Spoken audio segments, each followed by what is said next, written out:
Hello and good evening. It's a little bit later than usual, but from Mulcahy Stadium, I'm Kaden Bessent along with my partner Ben Cameron. It's Matsu Miners Baseball. We've finally made our way up to Anchorage where the Miners will take on the Glacier Pilots for the third straight game in a row. The Miners, red hot, sizzling, some may say. They've won three in a row. Pilots have lost three in a row. Both teams trending in the exact opposite direction. Yeah, absolutely. The offense for the Miners it's red hot, right? And so 14, then 10, you get the first run rule, and they just got to keep it going. I mean, they've had their best offensive performances about four in a row. Just keep it pushing. Will Godfrey, he's been absolutely lights out. He's got 9 RBIs in his last 2 games against the Pilots. Guy like Tyler Akers, he scored more than 5 runs in those last 2 games. And then the pitching for the Miners, it's been just as good. I mean, yesterday Jackson Baker threw a complete game shutout, struck out 10 in only 7 innings. Pitching has just continued to be great. And then when this offense hits like that, this team is the best in the ABL. Yeah, no, absolutely, right? Every coach feels it. I mean, we got insider information that someone texted LeBron saying, dude, everyone's in trouble now that the Miners are hitting. They're not wrong. And I think today, Ziola, it's his real test. I know he had a really great start until his last inning, kind of ran out of gas, but he wants to build off of that, right? He struggled with the free pass, still kind of does. So I think is his day to kind of just prove himself, turn things around. Yeah, and is Jay Ziola from Nebraska going to be on the bump today? And 6 days ago on July 3rd, he pitched against the Bucks team, and he was scored. He'd only given 1 run up until through 5 innings. He got in there in the 6th, gave up 3 straight hits, walked a guy, got pulled from the game. They ended up having 5 runs on his line. He went out of the game on his own terms. We saw Baker in the game on his own terms because this offense scored well more than 5 runs. It didn't really matter what Baker did out there. He just happened to be lights out. So for Ziola, hopefully they're able to do the same here and allow him to pinch with that comfortability and confidence on the bump. Yeah, absolutely. Post-game, you interviewed Baker and Godfrey, right? And Baker said, hey, when they put up 10, it's so much easier for me, right? I can just go in there, pump fastballs down the middle, mix in, a slider, a changeup, whatever I want to, but it's super easy for me. So if the offense can do the same thing for Ziola, it'll make things easier for him. And like I mentioned, Miners have won 3 in a row. Pilots have lost 3 in a row. Last night's game, 10-0 run rule win in 7 in favor of the Miners. Let's go ahead and take a look at the players of the game from last night and their performances. You see it right there, players of the game. Will Godfrey, 3 for 4, 3 RBIs. A couple of triples for Beef. 2 runs scored, a stolen bag, and then Jackson Baker. I said it, you see it, I'll say it again. 7-inning complete game, shutout, 10 strikeouts, only 2 hits allowed. He gets his Miners their first shutout win of the season, and now they've scored 31 runs in their last 3 games. Only 80 on the season through 17 games, but 31 in the last 3 is absurd. July's looked different. Now Baker's day on the bump. Let's take a look back at all 10 of those strikeouts because he was mowing down this Pilots order. Oh, yeah, no, absolutely. Starting and living with that fastball changeup, but that slider looked really, really gnarly throughout the start. It had a lot of horizontal movement to it. It was fooling 1 through 9. There's nobody on this Pilots order that could quite literally touch Jackson Baker last night. He was mowing them down. I mentioned he had 10 strikeouts. His ABL lead in strikeouts is 40. He's at 40 strikeouts this summer. The guy in second, I don't even know his name for the Oilers, he's got 25. That just shows you how unreal this stuff has been for Jackson Baker. And then he gets the final out of his outing via the backwards K. Great day for him. Again, complete game shutout, 10 strikeouts. Now Will Godfrey, let's take a look at his day. Bottom of the first, in the first at bat, he hits one deep into right center field, gets over the center fielder, Antonio Gianni, rolls all the way to the wall deep in the alleyway, and just like that, Beef leads things off for Matsu with a triple. Then bottom of the 4th, 2 outs, 2 guys on. This one hit towards center field, but Antonio Gianni runs forward. That ball goes over his head, rolls all the way to the wall. That allows Diesel Tote to come around and score. Tyler Akers as well. 2 triples for Beef. And there's a couple of ribbies right there. Now bottom of the 6th. He's going to hit this one through the right side of the infield for a base hit. There's his 3rd knock of the game. Now here's his 3rd RBI. Sacrifice fly to left field to score. Canyon Millar, and that right there got 9 of the 10 for the Miners. Yeah, just absolute dominance from the Miners. On all parts of the field, it's really, really good to see. And how about Beef? I mean, he has the muscles. You get it by his nickname, but, The game prior, 2 stolen bags, a triple. Now he hits 2 more triples, gets another stolen bag. Hey, he's running all over the place. He came up for that post-game interview, said, dude, I can't even breathe. he had said I had to take the headset off mid-interview while they were asking me questions because I was quite literally running out of breath. I was so gassed. I mean, 3 triples, the home run. Luckily, when he hit home runs, you get the jog, but he has been running all over the place. As Spencer Henson will go to home plate to have our umpire meeting with the head coach of the Pilots. But as we get ready to go, keep it right here, and I'll read you your Mat-Su Miners lineup for this game here on an overcast and somewhat chilly Thursday afternoon on the east side of Anchorage, where we had a lot of rain and a lot of traffic backed up on Glen Highway as there was a little bit of trouble getting here, and game has been pushed back to 7, but we're almost here for first pitch. Leading off at third base for your Miners is Will Godfrey. Hitting second, the catcher, Declan Spooner. Hitting third, the first baseman, Luke Hughes. Hitting cleanup in left field, Alex Pearson. Hitting fifth at shortstop, Diesel Toth. Hitting sixth in right field, Jackson Babcock. Hitting seventh, the DH, Will Millard. Hitting eighth, the second baseman, Cash Millar. And rounding out that order, Tyler Akers in center field. Godfrey, Spooner, and Hughes will lead it off for us for this Miners order. And looking at this order, I mean, what do you see and what do you expect? Because they're tearing the cover off the baseball. I expect them to keep raking. Right, you see Spooner get moved up to that 2 spot. Austin Park gets the day off. He's also been amazing, leads the ABL in batting average. And, you get a good day off, so that's fine. But, it doesn't even matter. You would think, hey, giving Austin Park a day off, 2 weeks ago when this team wasn't hitting or anything like that, that's a death sentence. He's the only guy producing really or putting the ball in play and reaching base, getting hits other than walks. But now I think it's fine. Yeah, give him that day off. This whole lineup is hitting. So I'm excited to see this one. They're looking for 4 in a row. I mentioned they've scored 31 runs over the past 3 games, 7 against the Bucks, and then they had 14 against the Pilots right here, and then 10 last night. That's good enough for 31 runs, and that's unreal. Out of all the runs that they've scored this season, 31, that's just under 40% of their entire season total in runs being scored within a matter of 3 games. That's just absurd stuff, if you ask me. And on the bump for the Anchorage Glacier Pilots, it's going to be Jack Jones. He gets to start on the hill. Jack Jones getting his warm-up pitches in right now. The southpaw stands 6 foot, 190 pounds, a freshman out of Cal State Northridge in Lompoc, California. So far on the season, though, for Jones, he's 0 for 1. Only decision has gone as a loss. His ERA is a 4.15 through 17 and a thirds. That's not bad for a Pilots pitching staff that has struggled overall. He has faced the Miners a couple of times already this season. Back on July 2nd, where the Miners were losers in a 3-2 contest, it was 6 scoreless from Jack Jones. He only struck out 2, but he's absolutely nails. Now he's got a whole different task ahead of him against the lineup that we've said over and over, scorching hot. Yeah, absolutely. And in those 6 scoreless, 6 no-hit innings as well, too. But this team, right, just forget about the runs in the hit column. I mean, they continue to just set season highs game after game. So, ready to get going.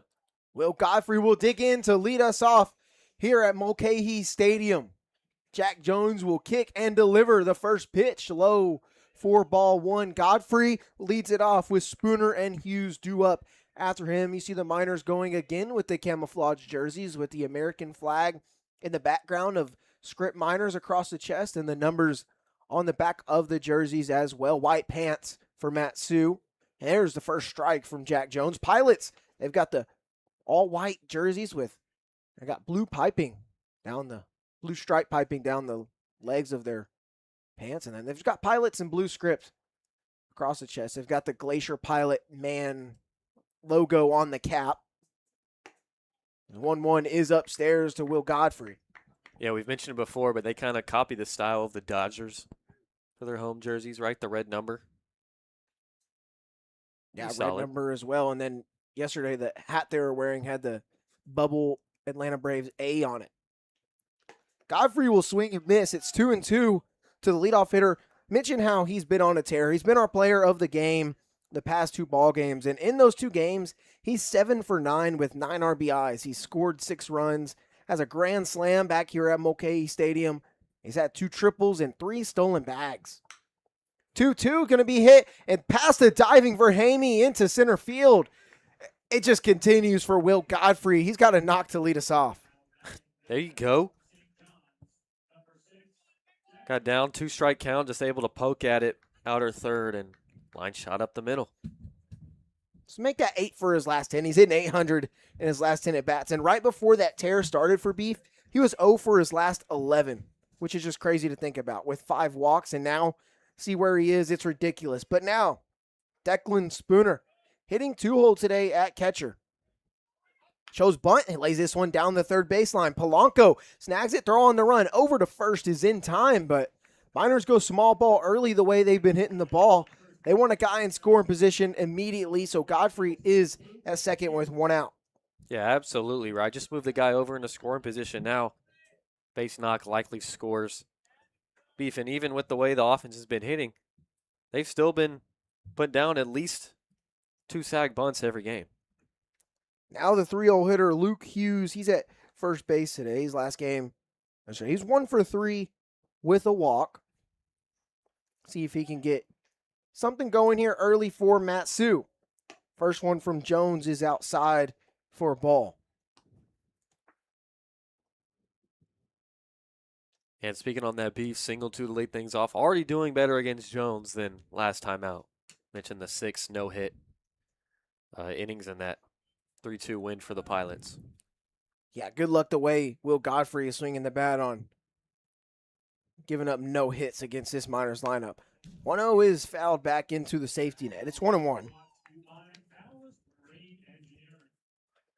So now of this 3-game win streak for the Miners, mention how good this offense has been. Well, these last 2 against the Pilots that they've won, they have scored in the first inning of both games. They've had a trend of being able to get guys on base early in ball games throughout the month of June, but not scoring early and often like they have been over the last couple games. 1-1 to Hughes, outside by Jones. It's 2-1.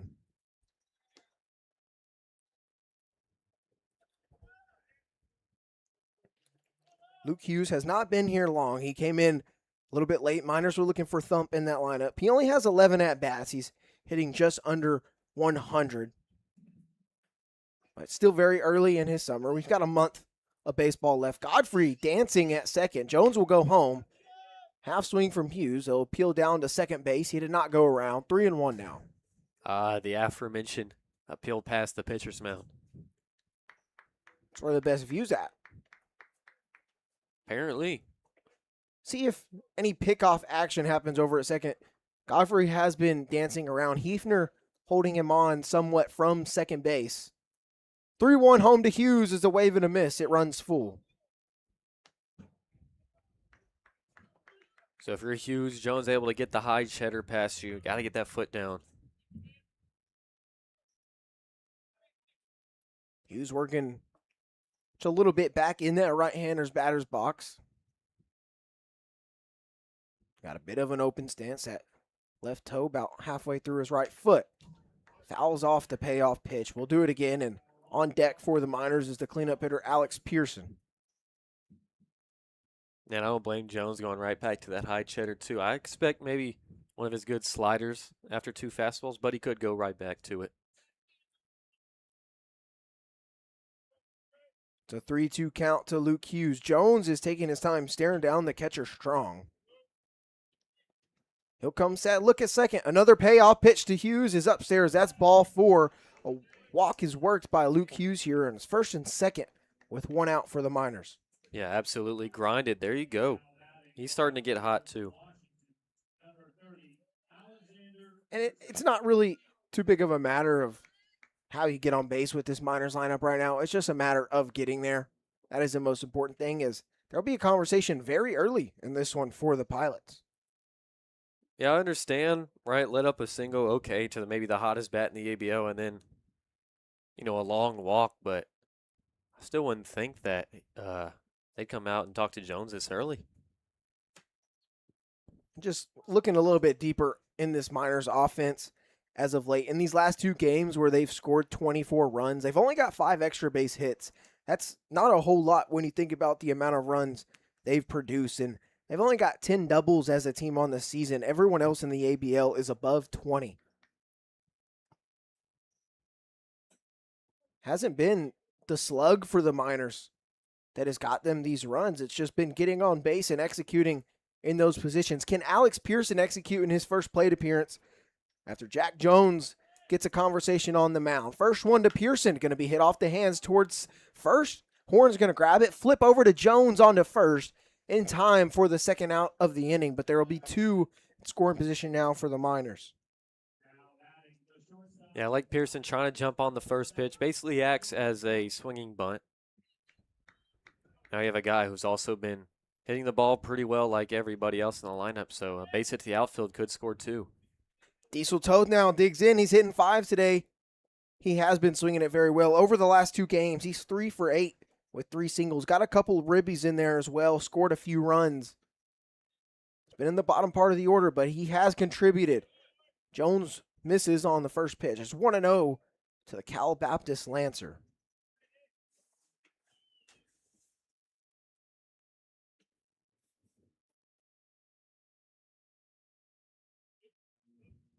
Jones trying to work out of an early jam here at Mulcahy. 1-0. Right, the letters dropped in. Toth shakes his head in disagreement, but it is 1-1.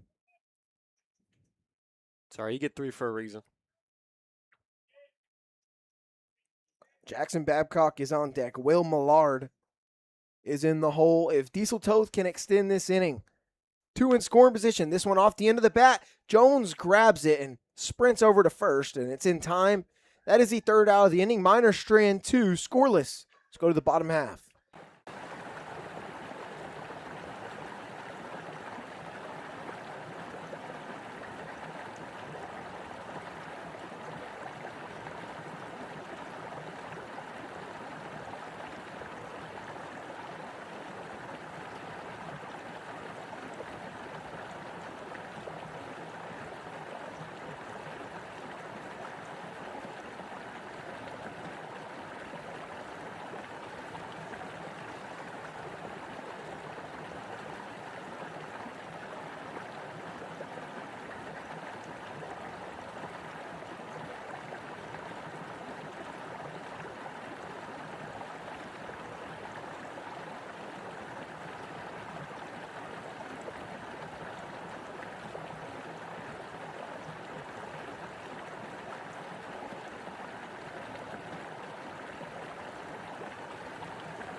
In the bottom of the first inning at Mulcahy Stadium, still scoreless. Miners playing defense now. Pilots try to get something going early here against Jay Ziola. He gets the start on the hill for Matsu. Let's look at Ziola. He's a right-hander standing 6'2", 190 pounds. Freshman out of Nebraska, hometown of Elkhorn, Nebraska. And for Ziola on the season, he's making his 4th start. He's got an 0-2 record on the season, that ERA at a 4.5. Through 12 innings pitched, he's given up 9 runs, 6 of those earned on 8 hits. Struck out 13 and walked 11 hitters. Henry Verhamy steps in. First one from Ziola, misses for a ball. And that Pilot's order for you. Henry Verhamy leads it off at short. Cooper Kunis hitting third and right field. Antonio Gianni hits third and center field. Edison Polanco cleans it up at third base. This one's going to be fouled off. It's 1-1 to Verhamy. Hitting 5th, Braden Horn at first base. Hitting 6th, the DH Nick Cortinas. Hitting 7th, Logan Strong, the catcher. Hitting 8th, Jake Dahl in left, and Zach Hefner plays second. And he rounds out the Pilot's order. Ziola's 1-1 to Verhamy. Fastball at the knees. It's 1-2. Ziola will show us his fastball, slider, changeup, and curveball today. Fastball sits low to mid 90s. He certainly got some zip behind it. 1-2, wave and a miss. And it's foul tipped into the glove or off the glove of Spooner, apparently. Okay. Close Ziola. This is a guy who topped out 97 in game for Nebraska, right? So he has the stuff. He just has to live in the zone. He's averaging just over 1 free pass per inning. And that really hurts him, drives his pitch count up. Is 1-2. There's a wave and a miss. 32 sits down 32. There's a first out of the inning. Yeah, I think that should be his put-out pitch all night long, is that high cheddar right there. Especially early in the game, no reason not to just let that fastball play and run. Now Cooper Kunis, the right fielder, digs in. One of the few guys that actually have success. I say few, one of the 2 guys to have any success. First Jackson Baker last night. He had one of the 2 hits. It was a single. Also reached on a walk. See Ziola today, and there's a ball.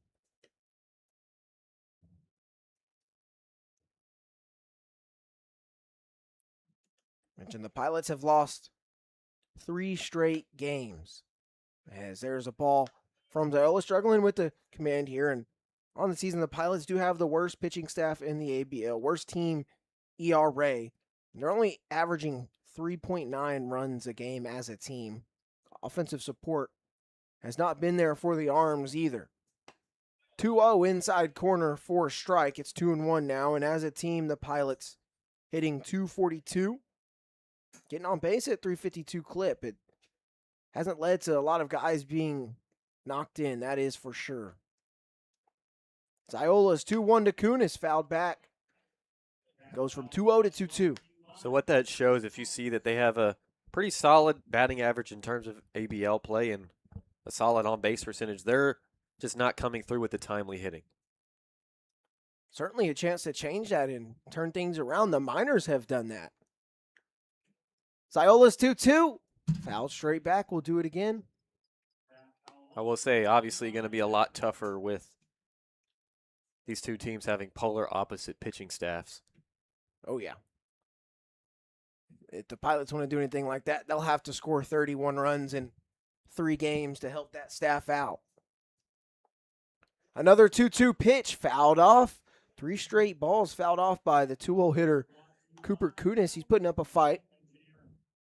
Yeah, because the thing about the Miners, before their offensive explosion in this stretch, they don't have to do this every game, right? They just needed to cross just 1 or a couple extra few runs every game before then to, eradicate those tough losses. But another 2-2. This one put in fair play, and it's going to get down in left field for a base hit in front of Alex Pearson. There's the first hit of the ball game for the Glacier Pilots. I swear, Kunis loves hitting against the Miners. Always gets a couple hits, it feels like, every game. Got one yesterday. He's got one today. He's 2 for 3 in his last 3 at-bats. Now Antonio Gianni. He's in center field, as usual for the Glacier Pilots. Rougher day for him yesterday, 0 for 3. Couple of strikeouts and hit into a double play. So he fouls off the first pitch from Jace Ziola.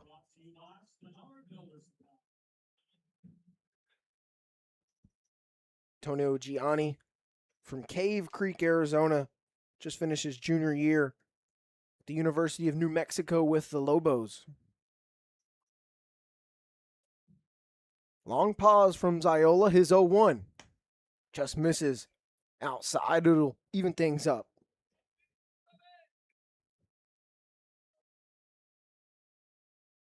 On the season, Gianni, top 5 in batting average for this Glacier Pilot team. He's hitting .263, getting on base. .349 clip. 1-1 from Ziola. Off the hands in foul ground on the right side. Luke Hughes runs out of room. I say go right back to that inner third. Maybe get a ground ball or something, or just another pop-up swing and a miss. Force him to have to get out in front. Double play depth for the middle infield. It's Diesel Toth at short, not Austin Park, and Cash Millar at second. Different look up the middle for the Miners, but they're looking to turn 2 if Ziola can get a ground ball here. 1-2's a wave and a miss. Strikeout will work 2 gone in the inning. Or just slow him down with that slider. Good pitch. That already the second for Ziola in this first inning. Now that brings up the cleanup hitter, Edison Polanco, newer addition for the Glacier Pilots. And apparently, from what we've been told, he's now in his 3rd season with the Glacier Pilots. Just got here a little later, joined the team a little bit late for whatever reason that may be. But he's hitting cleanup right off the bat. Ziola drops. Nice pitch in there for strike 1. And I think the first switch hitter we've seen all season long. First one that I've been able to notice. Yesterday, Polanco was 0 for 3 with a couple of strikeouts against Baker. Ziola's 0-1. Cut on and miss quickly. 0-2 to the cleanup hitter of the Pilots' order. Runner on first is Cooper Kunis. He reached via a single with 1 out in the inning.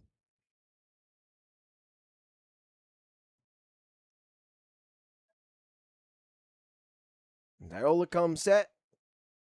Runner takes off for second. That pitch is going to be upstairs, and the throw down is just not in time. Toth thought he had him. Look close. I guess maybe he just didn't get the tag down. Steckland Spooner behind the dish. That was a fastball up. Almost executed perfectly for the Miners. Yeah, that was a good throw. Right on the money. So it'll be a stolen base for Cooper Kunis in scoring position with 2 away, but 2 strikes on Polanco. Deep breath from Ziola. 1-2 pitch. Called strike 3 on the outside corner. Ziola strikes out the side and strands a runner in scoring position. Still scoreless as we head to the second.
We're back in the top of the second inning, scoreless at Mulcahy Stadium. For the Miners, 6-7-8 due up. Jackson Babcock leads us off with Will Millard and Cash Millar following suit here. That'll be the 3 due up against Jack Jones here in the second inning. And back in that first inning, Jones able to strand a couple on the base pass, both in scoring position. First pitch fouled off by Babcock and out of play. Feels weird not seeing them strike in the first.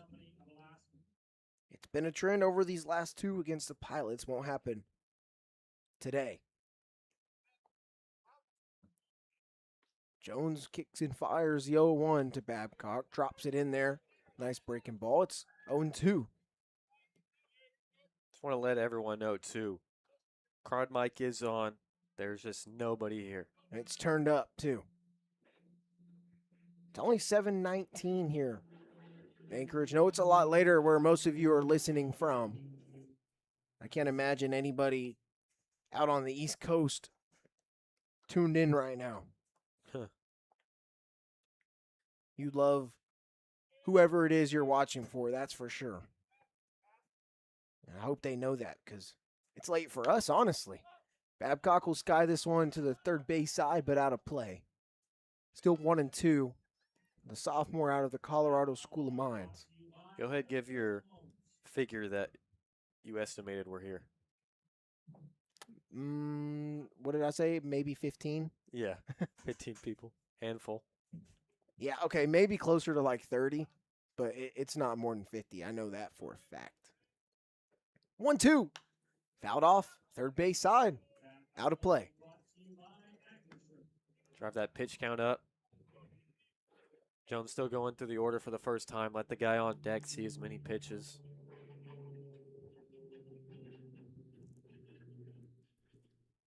(10:20) Central Time. What's up, Sweet Bacon? I know you're a diehard. Fouled off. Third base side and out of play. That one hit the light pole. How about that? Hit off the light pole and then bounce on top of the restrooms on that third base side. That was the coolest thing I've seen all day. Babcock, you're not the natural.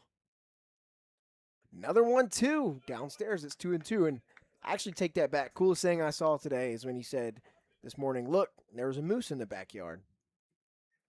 That happened yesterday, too. Moose have been hanging out around our house. Yeah, I was kind of too busy. I was getting the birthday gift ordered for the girlfriend back home. 2-2. Hard shot into right field, and it gets down the line for a base hit. Rolling all the way into the corner. Kunis is retrieving it. Babcock round second. He's thinking three. Here comes a relay throw from Hefner. Not going to be in time. It's a leadoff triple in the second for Jackson Babcock. That's something rare to see from these minors, right? Pulling something down either line and just getting into the corner. Good job to lead off the second.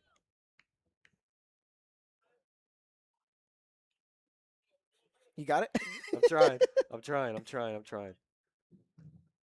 So 90 feet away is potentially the first run of the ball game.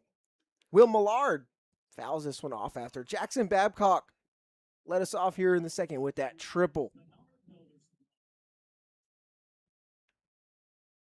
I had no idea there was a street fair tomorrow in town. We have got to be back here. I imagine we leave at 3 tomorrow for Anchorage. A 1 skips in front of the plate. Strong blocks it. We'll have to see. Plate is full right now, that's for sure. Yeah, I'm interested to see how this Kenai trip will go. If he'll be worn out by the end of it or think it's exciting, I don't know. 2-1 now to Millard. I think I'm going to be pretty tired after it. Woke up at 7:30 local time today. That was 12 hours ago. Off of a late night to get to sleep. 2-1. Misses. And now we got to come back here tomorrow. And actually, we're almost done coming to Anchorage. I looked at the schedule. I think we only come here 2 or 3 more times the rest of the season. And it's the best news I've heard all summer. That one dropped in there for a strike. Full count to Will Millard. Cash Millard is on deck. You know, I think to be exact, here in Anchorage at least, 2 more. I know after the Kenai trip, it's just 2 more road games. Payoff inside. It is a walk drawn by Will Millard. That puts the first 2 aboard for the Miners in their top half of the second. Yeah, he's just been getting on base past couple of games. Saw him get plunked 3 times last night, wearing it off the wood for Woody. Yeah, I got distracted and forgot to mention that. 3 hit by pitches last night and a walk. He was 0 for 0. That was his line. And yesterday's 10-0 run rule win. Now it continues to be 0 for 0 over last game to this one.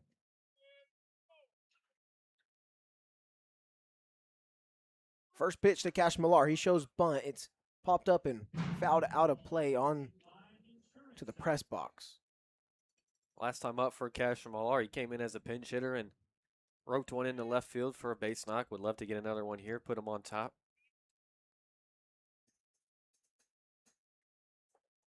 It's a 0-1 count now to Cash Millar after he fouls the bunt off. Babcock is on third.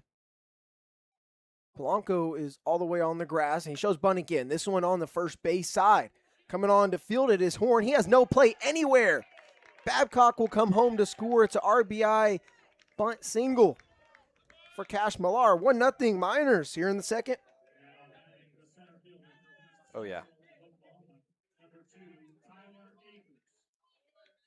How about that? Cash Millar drives in a run, bunting it down the first base side. Horn snagged it, tried to go home, didn't have time, and then there's nobody on first. He's not able to get Millar.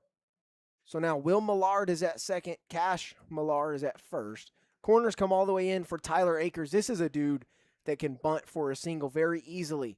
He swings away on the first pitch. Polanco was maybe 5 to 10 feet into the infield towards home plate from where the grass starts at third, anticipating the bunt from Akers. First and second with no outs is an amazing situation to bunt. None better than Tyler Akers. Polanco back at the edge of the grass. Slowly creeps in here. Akers shows bunt, pulls back, it's a ball. It's 1-1.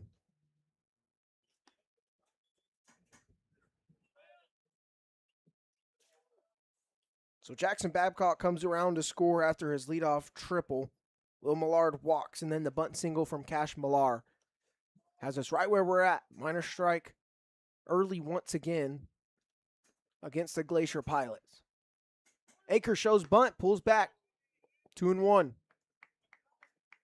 Tyler Akers over the last 2 games, 2 for 3 with 5 runs scored, has a triple and single, 4 stolen bags, and 4 walks. And something I learned about him today via his social media story, he's up for the Great American Conference Male Athlete of the Year. 2-1, shows bunt, down, right back towards the pitcher. Jones, he's going to try and go to third to get the lead runner, and he does. So nothing will change here, but an out will be added on the scoreboard. Yeah, you just got to get the bunt down either direction other than straight back to the mound. That's too easy of a play for Jones. It's a 1-5 fielder's choice there. Akers is aboard at first. And no diss to Will Millard, but Akers is much faster.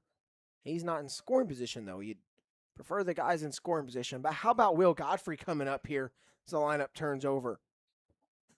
8 for his last 10 as a hitter with 9 RBIs. Jones first pitch, that one hit up the middle. Hefner backhands it. Flips the second for 1 on to first.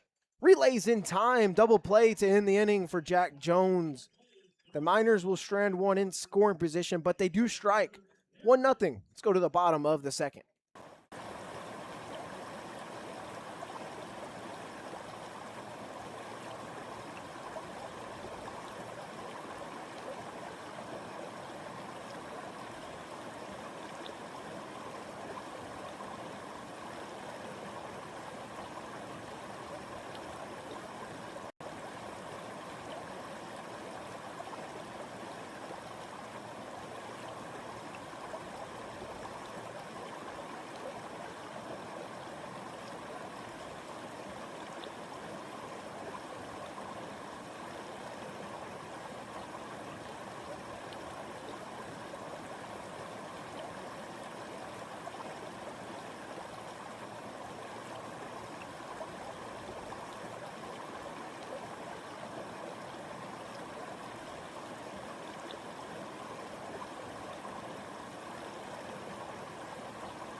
Bottom of the second at Mulcahy Stadium. The Miners 1-0 lead here. They scratch one across. Take an early lead against the Glacier Pilots, who have lost 3 in a row. Miners, exact opposite. They've won 3 in a row, trying to make it 4. Chase Iola back out there as he'll see Braden Horn. It's 5, 6, 7 due up for the Pilots. That one high and tight for a ball. And if you're Ziola, you just got to go out there and believe that your offense is going to get you more. So just keep attacking the zone. Horn was 0 for 2 yesterday. He did reach on a hit by pitch against Jackson Baker. Ziola's 1-0. That one inside off the hands. Going to be a tough play on the run for Godfrey. Fire to first. He got him. Nice running play for a 5-3 put out to lead us off in this bottom of the second. That's pro-level play right there. Hope someone got a shoot of him midair right there in stride. Looked like he did the gymnastics. I don't know when they do the splits midair. I don't know. First pitch to Cortinas, hit into center field and drops in front of Akers for a base knock. That'll be back-to-back innings with a 1-out single for the Pilots. So both guys who got the 2 hits last night able to get one here, or both get one here. Cortinas and Kunis. It's now 7-0 hitter Logan Strong. He did not play in yesterday's contest. With Cortinas aboard, 1 out in the inning against Jace Ziola. First one chopped over towards third. Going to be a tough play for Godfrey. He'll just go to first, and it's scooped by Luke Hughes. There's a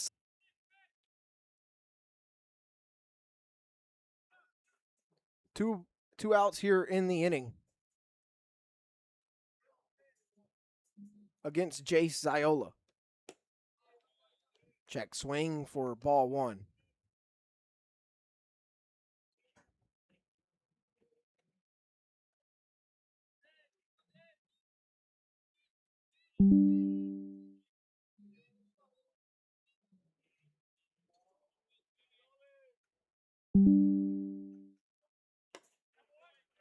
That pitch misses as well for a ball.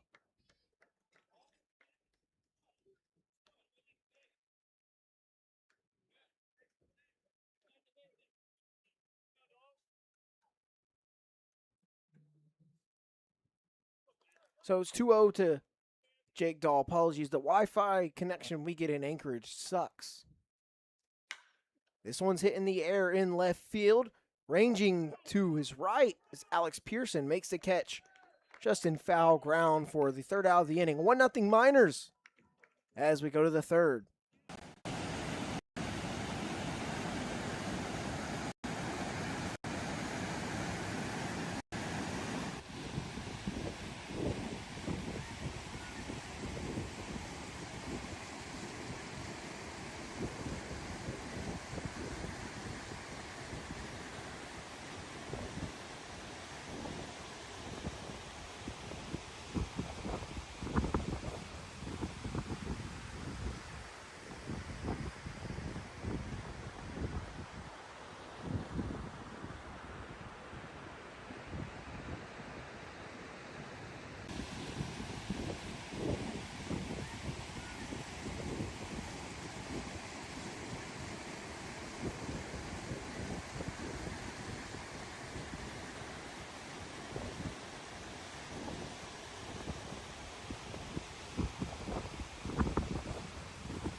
Two, three, four, due up for the Miners in the top of the 3rd inning. Declan Spooner leads us off. Luke Hughes and Alex Pearson follow behind him against Jack Jones. 38 pitches, as you see top left of your screen, through 2 innings.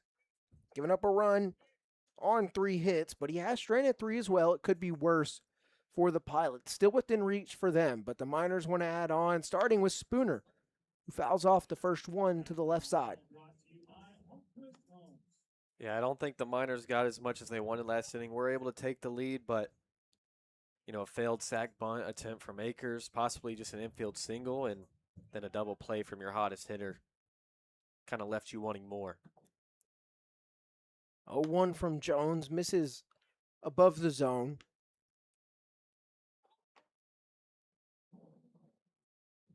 Just a few days ago, the Miners in a tight race 1 through 4, but they were sitting 4th in the ABL.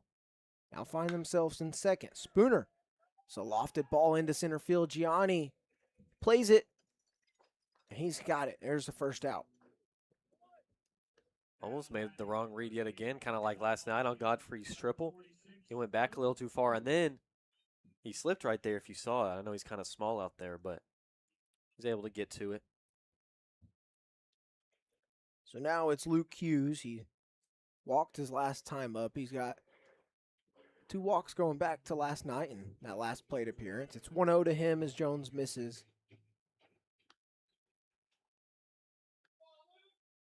As usual, I don't think it's been any different since we've been at Mulcahy. Wind blowing straight towards the left field foul pole. 1-0 is upstairs to Hughes.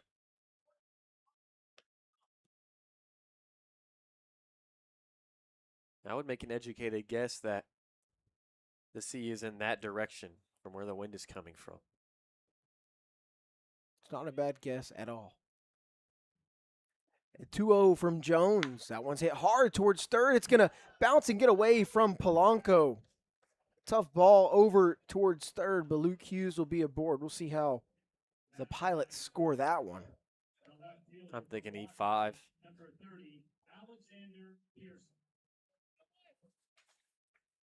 That one just took a short but high hop towards Polanco and ate him up.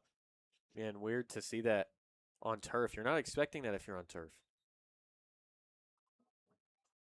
It is scored an E5, so Hughes aboard on the error by Polanco at third. First error we've seen in this game. Pearson takes strike 1, low and inside.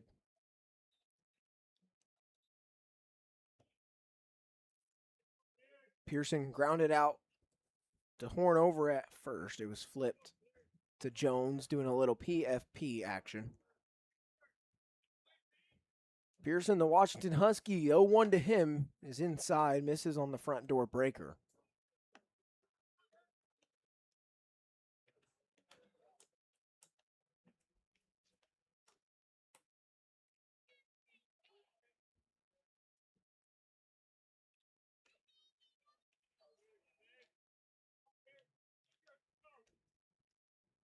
Jones 1-1.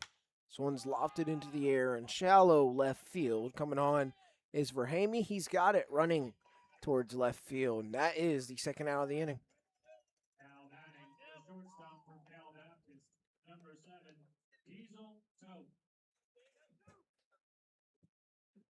Man, it's so quiet here. You would think that this is a game being played in the summer of 2020 with no fans in attendance. Basically. I see a couple in right field, 0 in left field. I see 1 in left, hidden behind a screen. Oh, I see him. He's behind the BP Turtle. Never know how many are directly below us at home plate. I did see maybe 4 people before the game. That was at about 6:40, so that was almost exactly an hour ago. That's 2 straight strikes from Jones to Toth. He's on the ropes. I hope that guy in left is just out there only because he wants to heckle JJ. JJ's unfazed. Nothing phases him. Think anything phases a dude named Jackson Jarvis? Maybe not. And you can actually look at the difference. So Jarvis over at third, he's way out of the box, right? We kind of highlighted that a couple games ago. Spence is teetering with the box. Now he's in it. That kind of just gives you a look into these two guys' mindset and how they're different. Hughes takes off. Toth going to hit this one right where Hefner should have been, but he's covering second, so hit and run works perfectly. Hughes kind of hobbles going towards third. Is he all right? He eased up quite a bit, but Toth does move Hughes from first to third on the hit and run, so they're on the corners with 2 away. I think that surprise turn might have caught him off guard.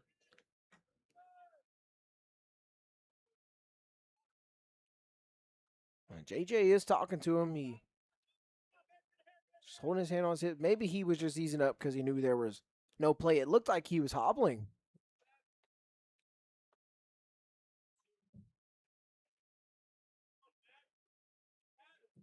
First one to Babcock is below the zone for a ball. Babcock tripled back in the second, came around to score the lone run of the game.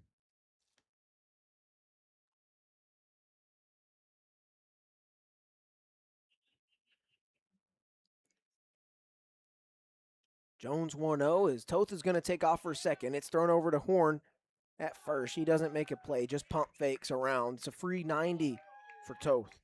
Don't know why he didn't throw it. That's free out number 3 right there. He had him beat. Nonetheless, they're both in scoring position with 2 away here in the inning.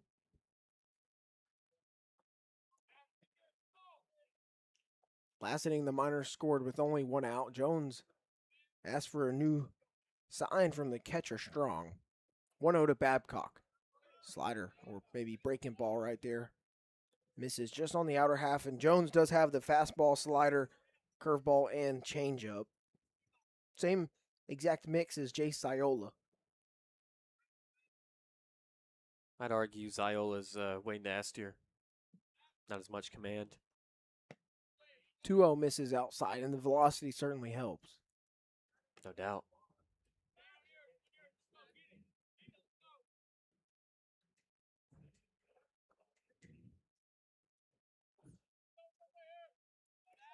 With first base open, it's 3-0 to Jackson Babcock. Jones offering, misses, well outside, 4-pitch walk. Babcock is aboard for the second time, second inning in a row.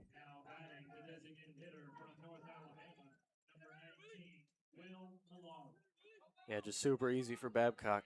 I mean, he doesn't come anywhere close other than 1 pitch. Easy takes. Jones with 2 outs trying to get out of it, but he has allowed them to get loaded. Will Millard hitting here. First pitch is a ball. 5 straight balls out of the hand of Jack Jones, who just threw pitch 55 on the evening. Trying to get his guys back to the dugout in a 1-run ball game. Millard could break this thing open. Good block there by Strong behind the dish. Give me my ball 7 chant. Waiting on you, Sweet Bacon. Yeah, because nobody's here to do it for the crowd mic. I'm going to let you know. Jones 2-0 to Millard. Takes Ah, one right down the middle, and that's the right idea to take after 7 consecutive balls.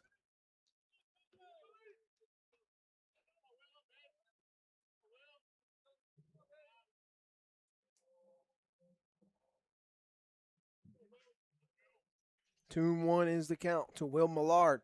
This one's hit into center field. Gianni doesn't have to move much, and he's got it for out number 3. Jones leaves them all 3 stranded. Miners leave them loaded. It's still 1-0. Let's head to the bottom of the third.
9-1-2 for Anchorage here in the bottom of the third. 1-0 Miners lead it. Chase Iola looking to go out there for his third inning of work and keep the Miners on top. They just stranded 3 in the top of the third, so Pilots doing good on the pitching and defensive side so far through this one.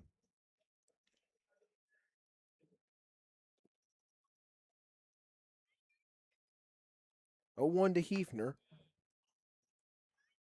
That'll miss above the head of Spooner. Hefner 0 for 2 with the walk and 2 strikeouts. Last night's 10-0 win for the Miners. That game concluded in 7 innings via the run rule. First run rule win for the Miners this season, and back-to-back games that they put up 10 or more. There's a strike on the inside corner. Nice location from Ziola. Nice paint job to get ahead. He's got his sign from Declan Spooner, the catcher. 1-2 on the way to Hefner. Goes outside, tries to get a bite there. I believe Ziola may have just missed with that one a bit. Lost his hat.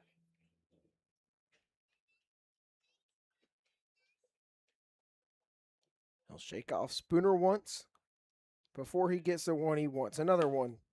2-2, excuse me. That's upstairs. So Ziola is gone from way ahead in this at-bat to running it full.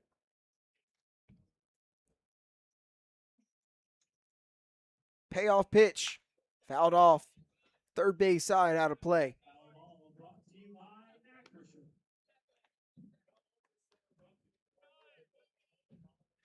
And on the third base side, there's a bathroom over there. A lot of foul balls go that way. There's 10 on top of the restrooms. Payoff pitch is ball 4. That miss. That's the first free pass given up by Ziola this afternoon. Really good pitch. Apparently just a better take from Hefner.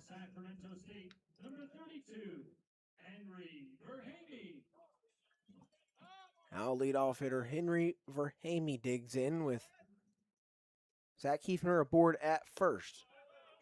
Breaker in there, strike 1.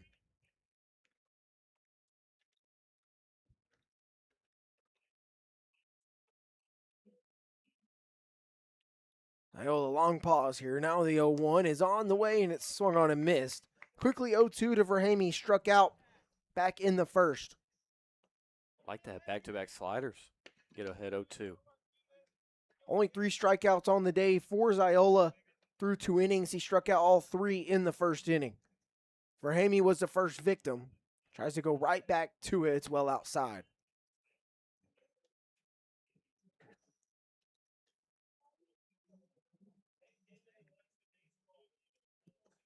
Third straight inning, a base runner has been aboard for the Pilots.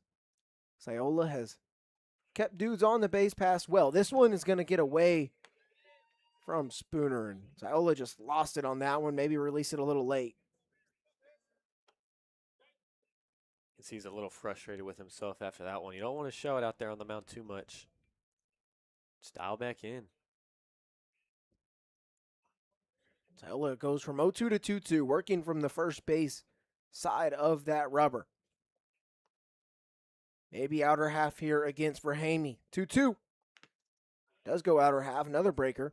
It's fouled off, and Henry Verhamy stays alive. I think Verhamy's all over that. Or at least has seen that outside slider enough. Maybe go enter third on the hands.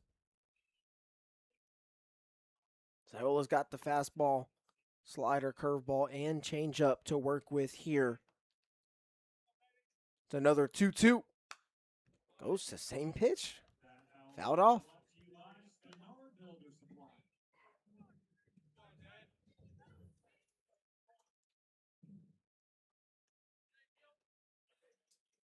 So after the pass ball, Hefner is in scoring position with no outs here.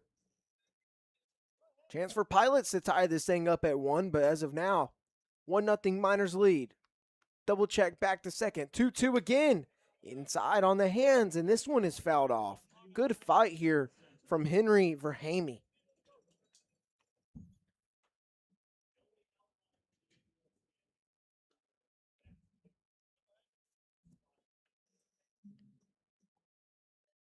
Ziola trying to get this tough out, number 1. 2-2, misses up and in. It runs full. What an at bat.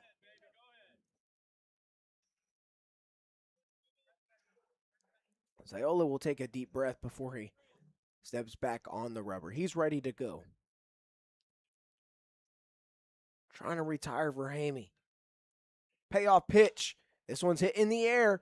In no man's land over behind first base. Who's it going to be? Cash Millar snags it. He's going to trip a little bit. Hope he is all right. He's got it.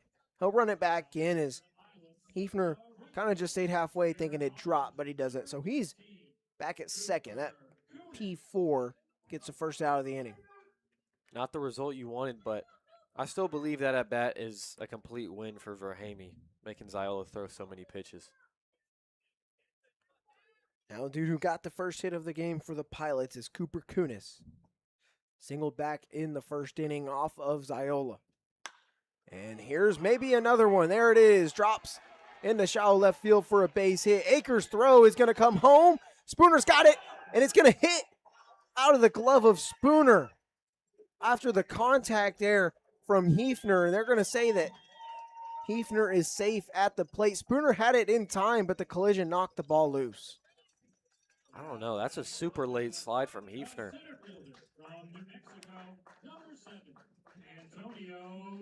But if you're Spooner, I guess you still got to hold on to it.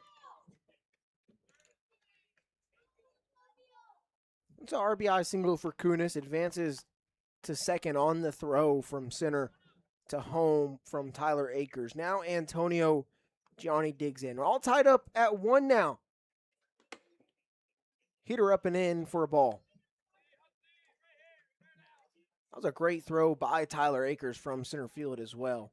Fortunate Spooner couldn't hold on to it, but it's the first time we've seen real contact at the plate like that this season, or really anywhere. 1-0. Half swing, he does go around, but the ball gets away, and now 90 feet away from scoring the go-ahead is Cooper Kunis. If you're Spooner, got to get a glove on it. Ziola and Spooner will talk things over right there as he's on the way back. Infield will come in for the Miners here.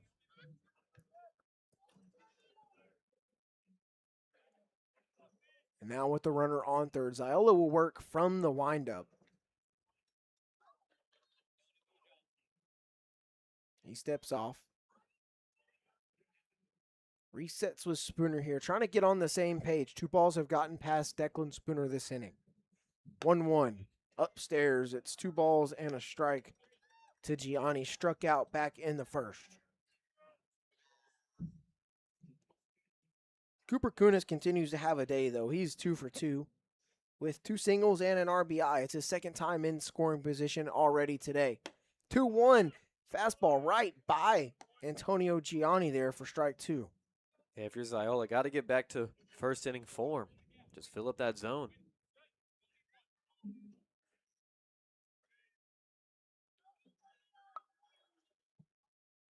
Shakes off the first one, takes the second.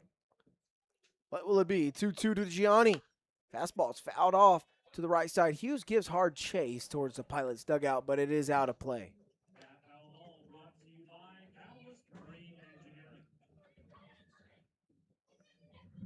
Another at-bat being grinded out by a Pilots hitter, making it tough on Ziola to get the out.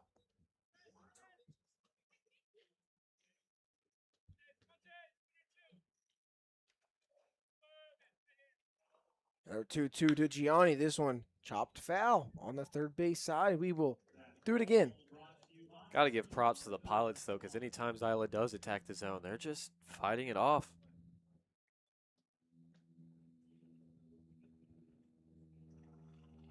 Gianni will take his time, adjust his batting gloves here, and get ready for a 2-2. Once again with Jay Ziola, trying to get out number 2. Infield halfway up. Swing and a miss, strike 3. There's a 4 strikeout for Jay Ziola. That's the second time Gianni's gone down way of the K. Yeah, Gianni clearly not seeing it out the hand right there. That was an ugly swing. Compliments to Ziola. So now it's Edison Polanco, also struck out his last time up in the first. Go ahead 90 feet away. Ziola misses with the first pitch. Hat falls off again. Third time. I wonder if he's able to get a new size. Don't know his hat quite fits him. Here's a 1-0 to Polanco. Breaking ball at the letters, called strike one. And listening to Ziola while he was talking to Ben Terwilliger, the pitching coach, throwing his pin yesterday, he said, all I care about tomorrow, speaking of his start right now, there's a pitch that's going to skip by Spooner all the way to the backstop and scoring the go-ahead run to make it 2-1, Cooper Kunis.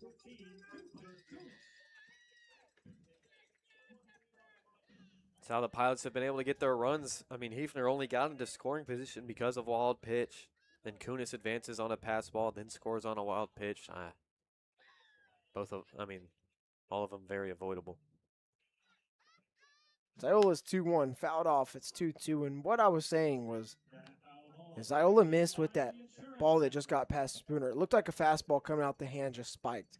But he said, I just want to throw my off speed and my curveball for a strike. That's all I care about.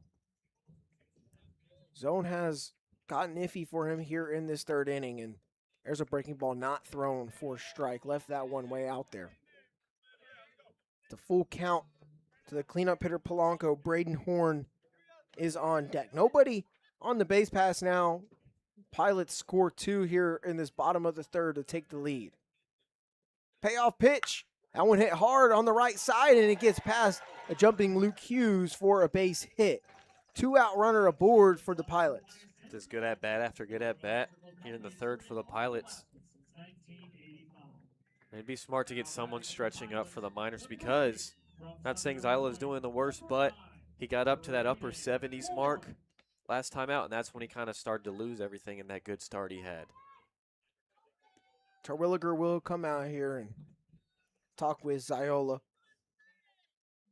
Take a look back of what has happened this inning. Led off with a walk. Zach Hefner got aboard. He got into scoring position on a ball that got past Declan Spooner. Then Verhamy popped out. Then a single from Cooper Kunis that knocked in Hefner, who was already in second. And the collision at home between Hefner and Spooner pumped the ball out, allowed him to score. Well, Kunis got to second on the throw going into home. And then, boom, back-to-back balls got away from Ziola and Spooner, allowing Kunis to score that second run of the ball game. Gianni struck out, and then Polanco just now singled. It is 2-1 for Braden Horn, base runner aboard at first with 2 away. Terwilliger definitely just telling Jace it. You see him kind of emphasizing with the hands, dude, just fill up the zone. He kind of made a box symbol with his hands. First one to Horn. Fastball misses just outside. It's 1-0. I would think Terwilliger is telling him, hey, you're letting them see so many pitches, right? Just attack the zone. If they hit off you, I'm fine with that. 1-0. Swing and a miss. There's the fastball, and Horn says, man, I just missed that one. He got me.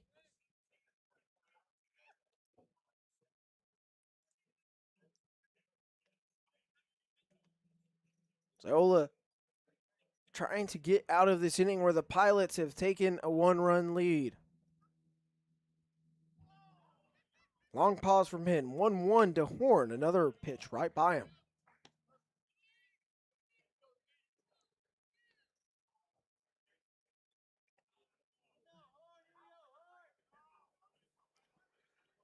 Two strikes on Braden Horn. Here in this bottom of the third inning, we've just hit the 8 o'clock mark in Anchorage. Played just over an hour here so far. Just misses. Ziola. Hat falls off again. Yeah, good idea from that fan right there if you could hear him. He said, keep working. Polanco at first, slowly increasing his lead. 2-2. Half swing. Yeah, he did go around. There's The final out of the inning. Fifth strikeout for Jay Sciola, but it's 2-1. Pilots lead it as we go to the fourth.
Eight nine one. Due up for the Miners. Cash Millar leads us off. Akers and Godfrey will be due up after that. So here in the fourth inning, it's 2-1 Pilots. Miners, they scored over in that second inning, and then boom, bottom of the third. Pilots added a couple to take a lead. There goes a broken bat. The end of the barrel just broke off of Cash Millar's bat. Let's have a moment of silence.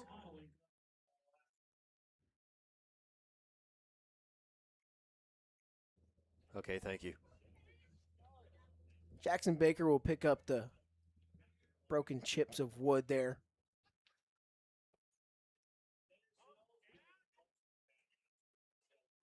Not many times, I feel like, in the big leagues do you see the ends of bats break like that, like just a chunk of the barrel. Seems a lot less common. Yeah, I was thinking the same thing. 0-1 misses. It's 1-1, and it feels like in the ABL I've seen that maybe 2 or 3 times already now. Must have hit off the that rounded point at the very end. Not point, rounded tip. Like quite literally hit off the end of the bat.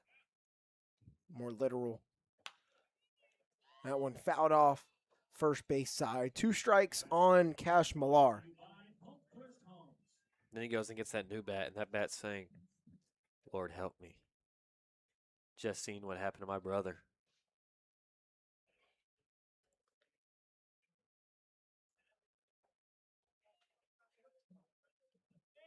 One, two on the way from Jones, just misses. Or maybe do you think a bat's mindset is, instead of that, they're like, brother, let me not, wait, hold on. Let's not let your death go in vain. Instead of home run. Maybe avenge his homie. 2-2. That one blooped.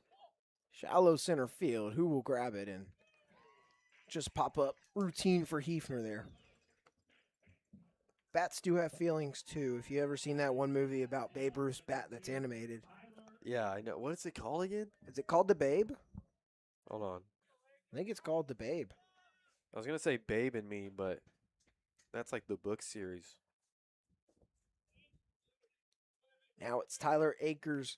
Reached on a fielder's choice in the second. Got stranded at third base. This one's hard hit to Hefner over at second. Can of corn, though. There's 2 outs just like that. The movie was called Everyone's Hero. I was way off. There is a Babe Ruth movie, though, called The Babe or Babe. Yeah, definitely. It may not be animated, but yeah, Everyone's Hero. That's a pretty good children baseball movie. What do you rate that bat name? Darlin is what the bat's name was. Darling. It was a woman bat. Maybe all bats are women? I don't know. Nice curveball dropped into Godfrey. Strike one.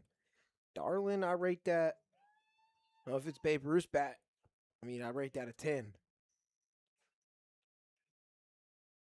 Straight nukes hit with that thing. 0-1. Fouled off by Godfrey. Quickly 0-2. He's 1 for 2 on the day. Singled in the first and hit into a double play in the second. The Bay move you're talking about, that's the one played by John Goodman, I think? I don't know If you actors who like Ja- that if at you- all. Okay, all right. Let me look it up. Terrible with actors. I know Adam Sandler, Kevin Hart, The Rock. Those are easy.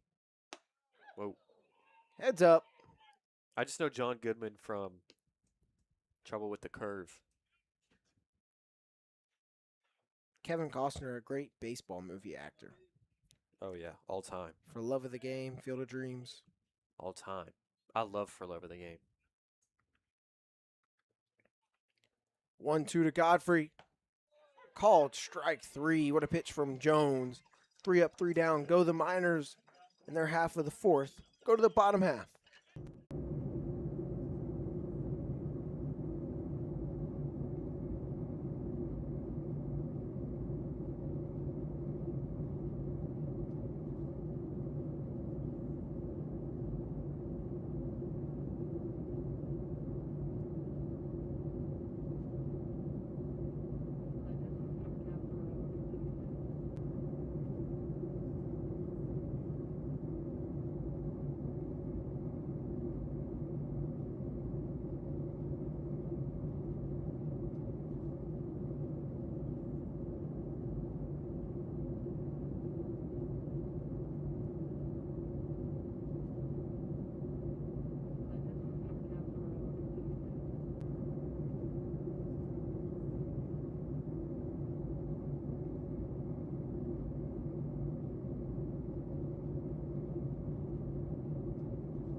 Bottom of the fourth, 2-1. Pilots leading the Miners. Iola back out there in the chat. We got Sweet Bacon and Meterson talking about baseball movies. We already had this conversation with Sweet Bacon before. I believe I clipped it off. I didn't clip it off, but I gave the timestamps to you, Meterson, about that conversation. It was a good one. If I didn't, I do remember going back and looking at it because there's way too many to pick from. I mean, you look them up and it's just banger after banger after banger. I have to say, though, Sandlot is a classic. I watched that on July 4th by myself, just laid down and watched it before I went to bed because it just felt like I had to do it. You know, you just can't not watch The Sandlot on July 4th. Which one? I say my favorite though. Like if I'm picking one, I gotta go with Field of Dreams. I think. Yeah, that's a good one. I really loved Little Big League growing up. The kid Yeah. manager for the Twins, just because the baseball action scenes were so good because they got actual baseball players. Plus, I loved Ken Griffey Jr. He was in that. You said that last time we talked about it. I remember. Yeah, I remember too. Just Cortinas hits one to short. Backhand by Toth across. Goes over Hughes. Cortinas and Hughes nearly run into each other, and that one goes apparently out of play. My view is obstructed by the plank. Looks like Cortinas will be heading to second on the throwing error from Toth. not a good start, especially when you're down. Another good baseball movie, though, getting back on track to the real conversation, what actually matters. I'm joking. There's that one movie, and that's such a terrible way to describe it. I loved The Natural as a kid. Maybe it was Yeah, but The I watched it Natural again. is- And then the heroic ending, the scene of him hitting the lights Yeah. with that moonshot of a homer. Oh, it's just It's beautiful. I was literally thinking between saying Field of Dreams or The Natural is my favorite movie. And also, it made me think too, because I participate in thinking a lot of, dang, what could have been for these people?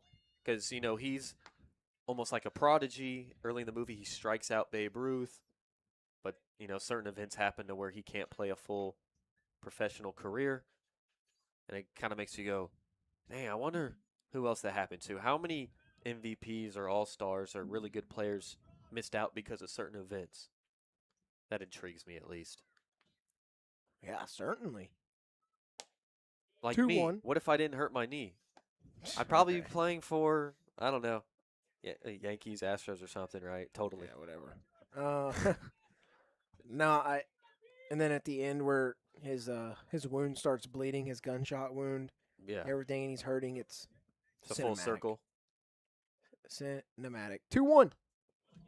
Is it on the hands? Fouled off though by the knob. No, they're gonna say that hit Logan Strong. He's going to be aboard with no outs in the inning. LeBron is ticked off about that.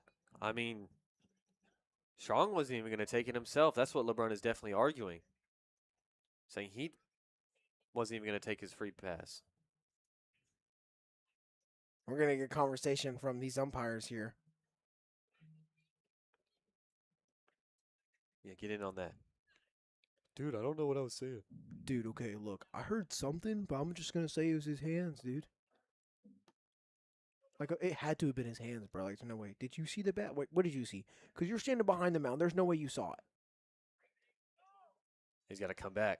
Woo. There you go. That very rarely happens in the game of baseball with no video review. They straight up overturn it on the appeal. If that went on longer, I was going to tell you this is how a field meeting happens in a 14U baseball tournament down in Texas when Ben Cameron is the umpire. Hey, so this dude is just crazy. I'm not overturning this. Let's just act like we're talking. What did you see, though? Dude, I don't care. Whatever you called it, that's the call. All right. Yeah, no, he's safe, out, whatever it was. That's the talk we have. This is true. It is true. So it is a 2-2 count here to Logan Strong. Wave and a miss, goes down on strikes. Let's just say it. Ball does not lie. There's first out of the inning, 6 strikeout for Ziola. And I'm going to be honest. I'm not the best umpire. I'm so biased. Hey, whatever makes the game shorter, because I got about 7 in a day. And if I don't like a coach or their parents too, oh yeah, I'll go against them. I'm corrupt. I'm easily bought. And if like your jerseys suck, I might just not really rock with you guys as much, honestly. That's also something. Now Jake Dahl is up. He'll chop this one to first. Hughes has got it. Ziola covers the bag. Hat flies off. There's the second out of the inning, but it does move Cortinas up to third. Yeah, coach is definitely going to mention that to him, getting a new hat. Also, maybe the funniest moment I had umping a game was the last game, and I just needed the game to go just a little bit longer, a couple more minutes. And so this last batter of the game, it was the home team, and I called a strike 3 a ball, and it was like right down the middle, just so we could go a little extra. And the very next pitch, he had a walk-off 3-run homer. Wow. And by the time he rounded the bases, I just called game, even though there was some time still left and no one said anything. So that was a win in my book. 0-1, chopped over to first. Hughes will do it himself this time. 3 unassisted, ends the inning. Ziola will strand a dude in scoring position. That the 4th runner stranded by the Pilots. 2-1, they lead. Let's go to the 5th.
It is new inning here at Mulcahy Stadium. Let's take a look at the standings. Oilers lead the ABL right now. They're beating the Chinooks 5-4 over in Kenai. Miners will head there in a couple of days. They're half a game back out of first. Bucks and Chinooks tied at a game back, in the Pilots 7.5 back of first place right.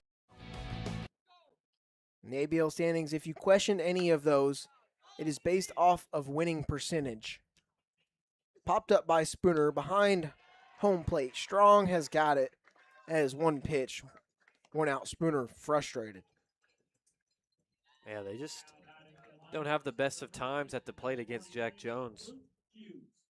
Thought they were getting onto him, but they left 6 guys stranded in the first 3 innings, only able to plate 1, and now he has a lead, and he's been rolling. First one to Luke Hughes in there for a strike. And I don't have like too many crazy umpire stories. I only did it once for my first spring when I was in San Marcos doing Little League.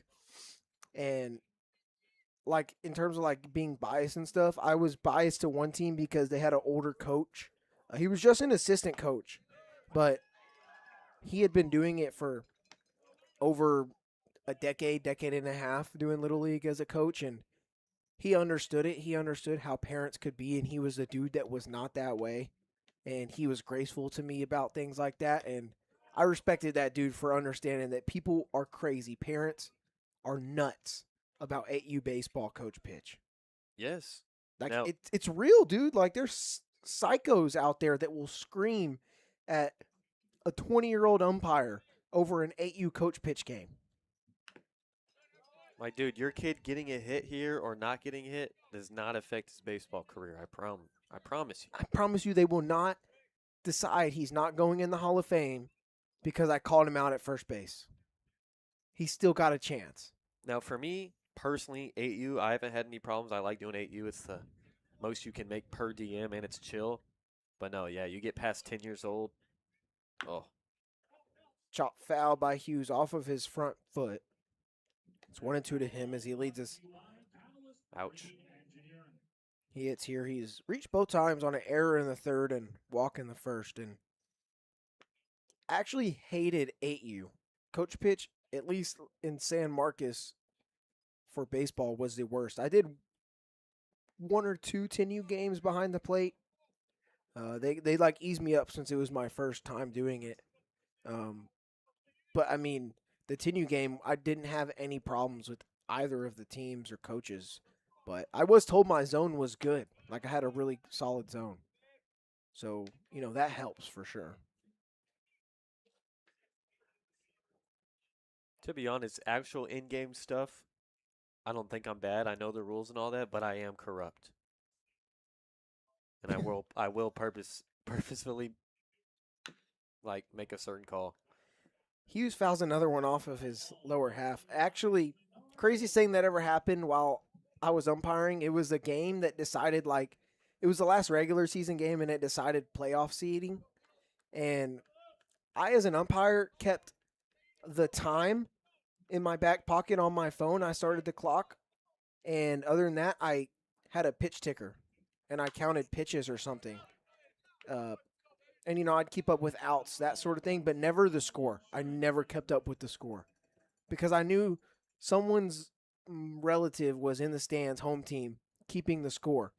I'm like, dude, surely they can at least keep up with who has how many runs, right? Like, I'm not worried about that. And what actually happened late in one game is Hughes hits this one into center field. Gianni's got to go back. This one's going to get over his head and bounce all the way to the wall. Hughes digging for 3. Throw comes in. There will be no challenge. Luke Hughes with a 1-out triple. Wow, he got a hold of that one. Look at the big boy with the burners. So it was deciding playoff seeding. I didn't keep score because I've already got the time. I'm ready for the game to end. Like, you know what I'm talking about. You see that clock ticking, you're like, man, just foul a couple off and keep this thing going under like a minute so we can end it. Well, I didn't keep the score, and a run scores, and one team says, oh, we just tied it up, and the other team says, oh, no, it's not tied up. Pop up to second. Hefner's got it. 2 gone in the inning, and one team thinks the score is this, the other thinks it's that. And I had a whole ordeal. I had to go to the head guy that ran the Little League and tell him, look, I don't know. The scorekeeper doesn't even know, right? Whoever was keeping score had it totally wrong, apparently.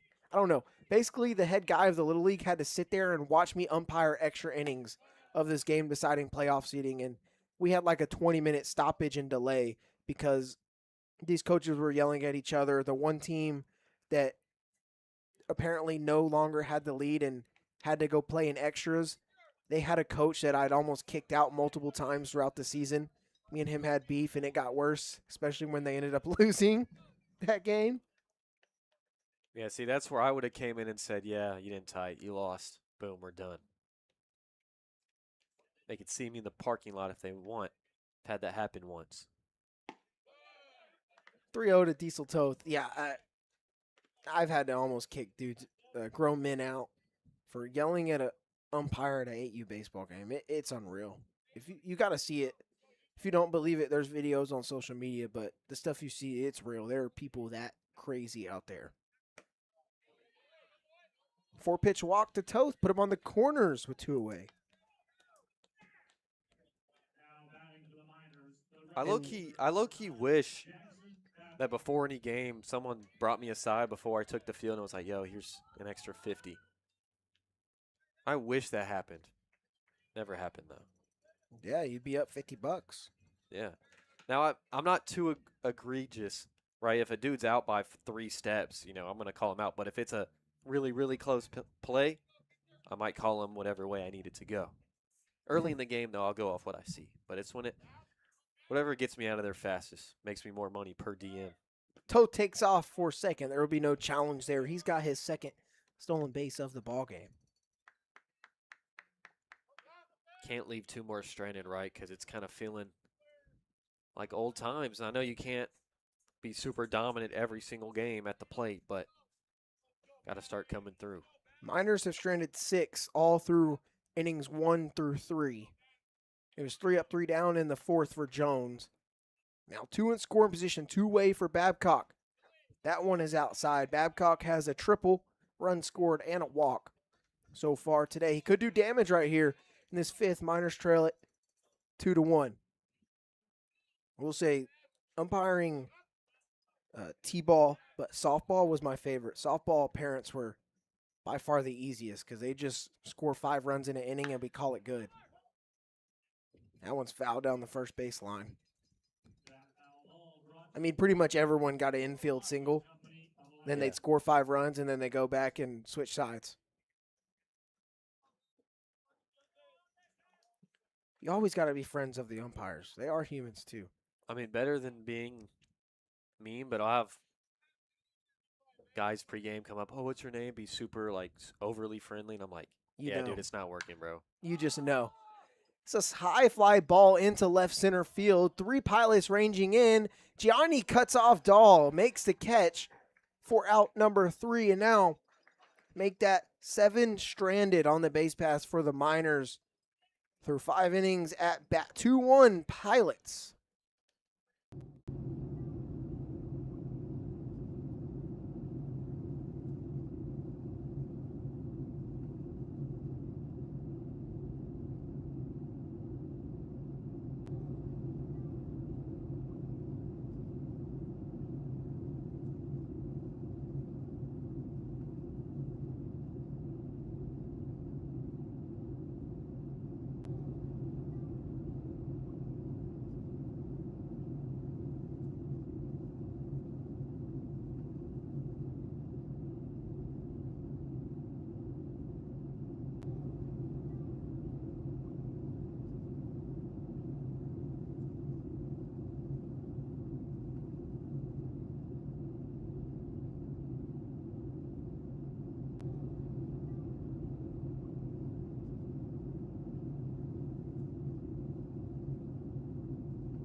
fifth. That's my fault. Mike was flipped up. Bottom of the fifth. 2-1 Pilots lead it here against the Matsu Miners. Verhamy sees ball one from Jay Ziola still out there. And I want to dive back into the umpire conversation. I have a story that is probably like my craziest baseball story. I guess I do enjoy telling it. I don't tell it often, though. So basically, this one I lived in Wichita Falls, not too far from the Red River. I was in 6th grade, so at the time I probably was 11, playing a year up in 12U, sounds about right. And we were playing against this team called the Outlaws, and their coach was on the committee of the Little League. Like, he was on the board. And we played a game against them in the regular season sometime. They were one of the best teams in the league, and we had just won the championship 2 years in. No, we won it 2 years ago, and then we had lost the championship the year before, right? So we were a pretty good team. And the dude on the Outlaws, their coach that's on the board, paid an umpire. The Pilots have a camera right in my way, and then there's wood on the plank in my way. 1 out in the inning after Verhamy flies out to right field to Jackson Badcock. Now here's Cooper Kunis. Sees ball one in. Basically, this coach on the board pays an umpire to rig the game. Okay, how did he rig it, right? Did he make some bad calls, right? It's hard to straight up rig a game if it's not close or anything. Well, it's probably games rolling on. I guess he paid him to make a few bad calls on purpose to entice some of our fans. And one of the parents starts heckling the umpire on a call.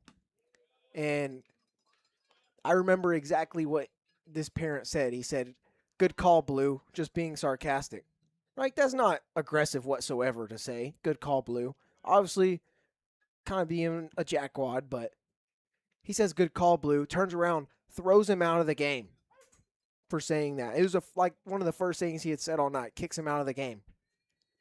Well, he says, "You have to leave the property." So there was a road right behind, and there's maybe 30 feet of grass. And he said, "You got to walk onto the road to get off the property. And if you don't do that, I will call the game right now."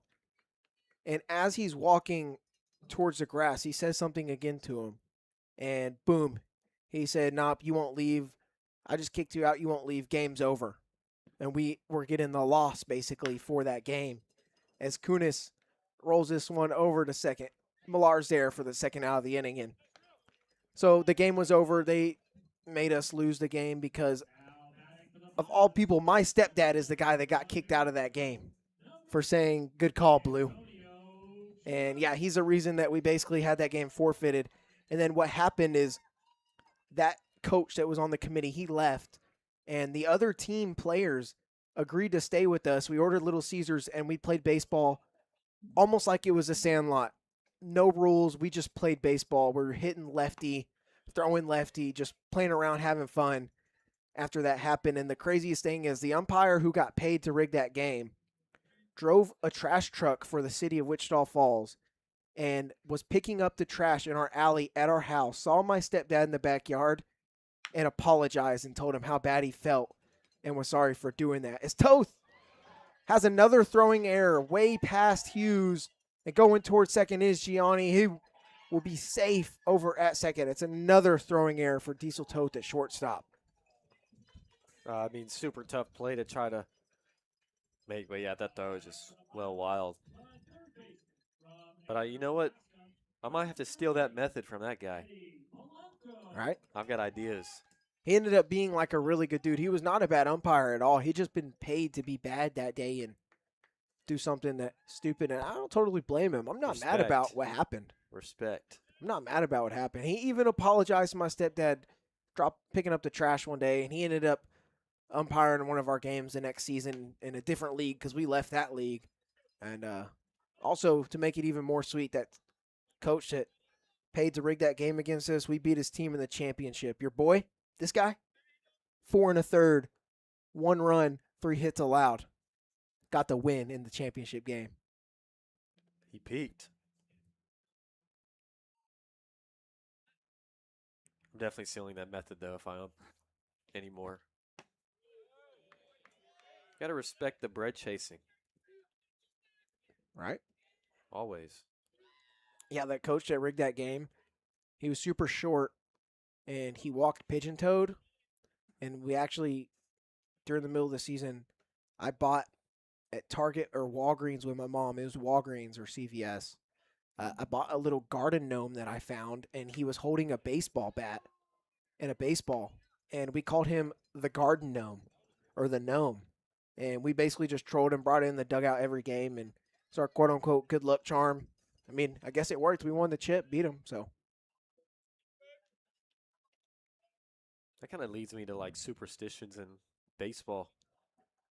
Like, what's the weirdest like rally item or thing you've seen? Kansas City Royals barbecue sauce 2016 or 15. Say 15. That one has stuck with me through the years. Yeah, they won it all, I would think, but maybe it was 16. 4-pitch walk to Polanco. Horn will come in, step up to the plate with 2 men on and 2 outs in this bottom of the 5th. 2-1 Miners are trailing. Yeah, of things that I know superstitiously were a thing was like that, whatever that barbecue sauce was.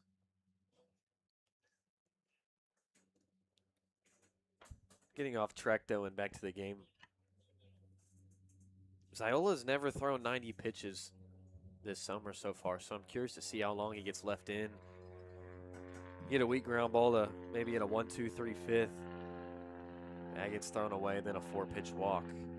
We've seen a couple of times where starting arm for the Miners gets left in just a batter or 2 or 3 too long.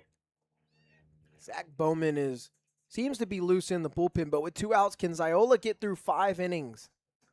First one to Horn inside for a ball. I know the rally monkey for the 2002 Angels was cool, although I was not alive for that.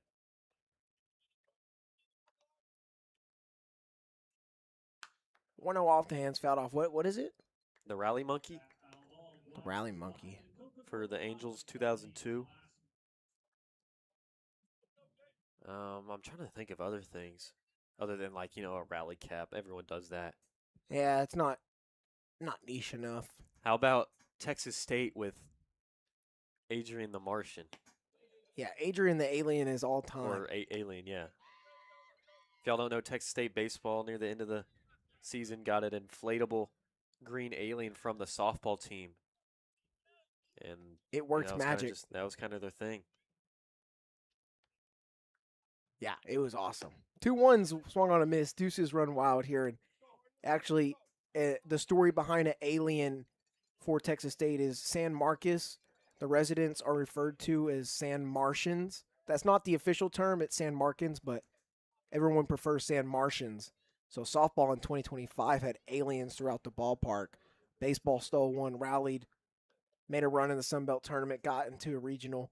That was certainly fun. One of those fun things about college baseball. Foul tip, stays 2-2, but it is caught by Declan Spooner, so it ends the inning.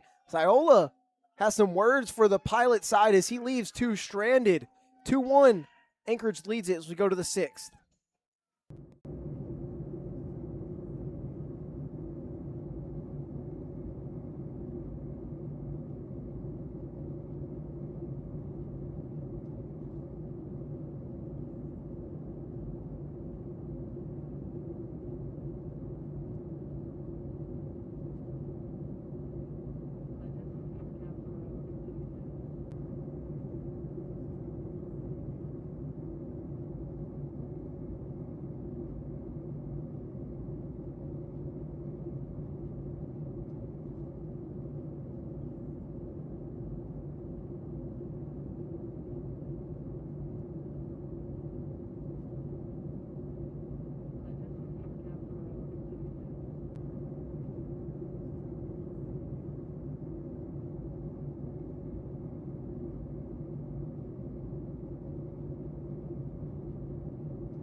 Top of the sixth.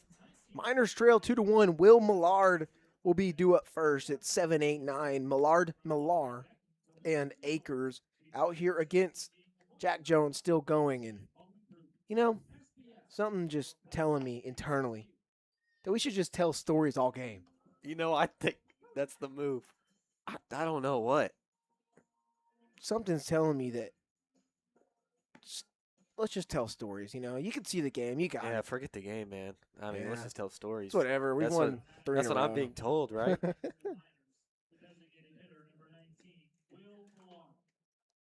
Millard's 0 for 1. Reached on a walk in the second.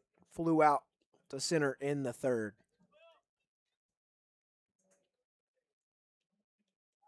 It's Chase Iola likely done for the day. He's jogging out towards left field into the Miners bullpen. Not a bad day whatsoever for the mayor. He was able to bounce back, worked around some traffic, and he was talking that rah-rah leaving the bump right there. I like it. 1-0 to Millard. There's a strike in. One thing that we ran out of time that came across my mind, that's what's cool about like college baseball. You see a lot more traditions and stuff, maybe more rally stuff. It's like the Georgia Sour Power and That's a good one. Good bit. Feed the Trees and stuff like that. That's really cool. College baseball stuff. Other than that, I don't know if there's anything else right off the top of my head.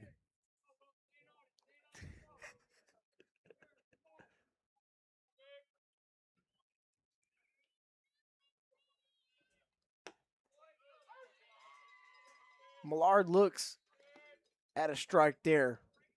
And dude, what would be terrible if, like, I know we're telling stories. What if someone commented and was like, my God, you guys, you talked way too much.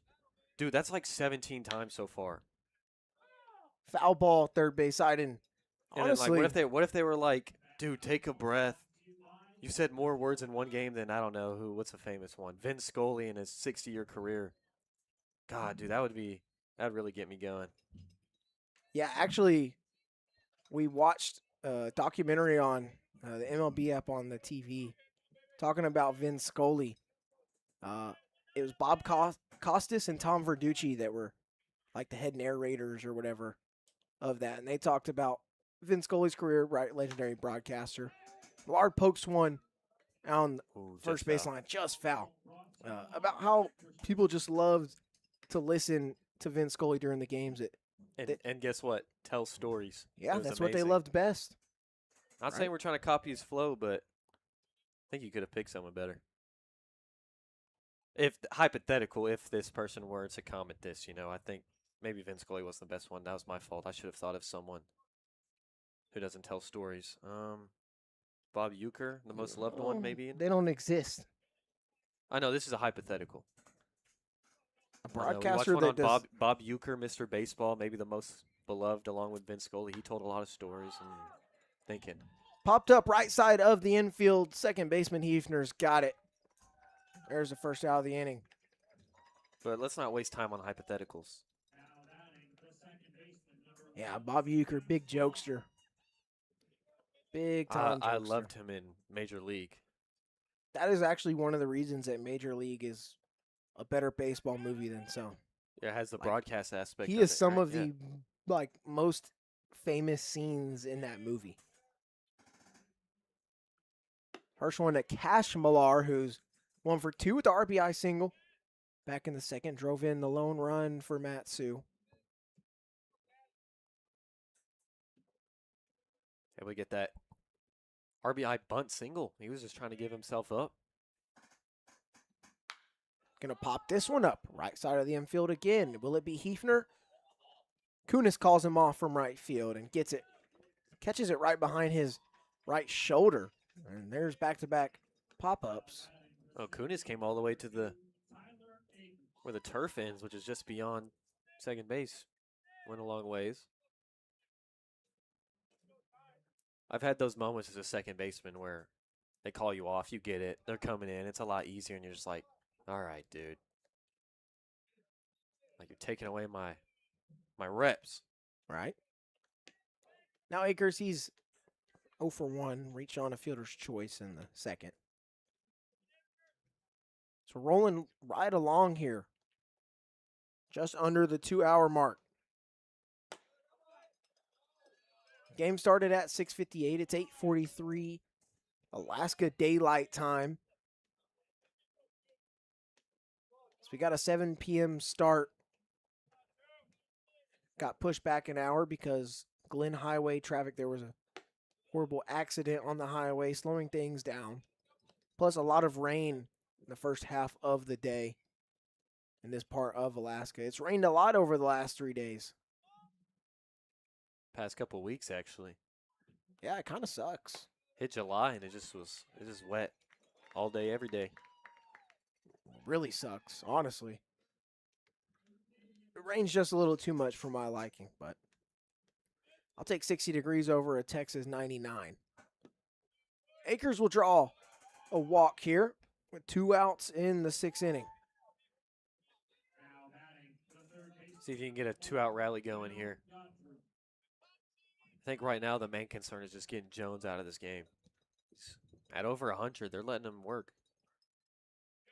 And actually, over the past 2 games that the Pilots and the Miners have played, the Miners won 14-3 the first game on Monday, and then yesterday they won it 10-0. As this one is hit hard off the glove of Horn at first. He goes back to the bag and recovers for the 3rd out of the inning. Miners strand another.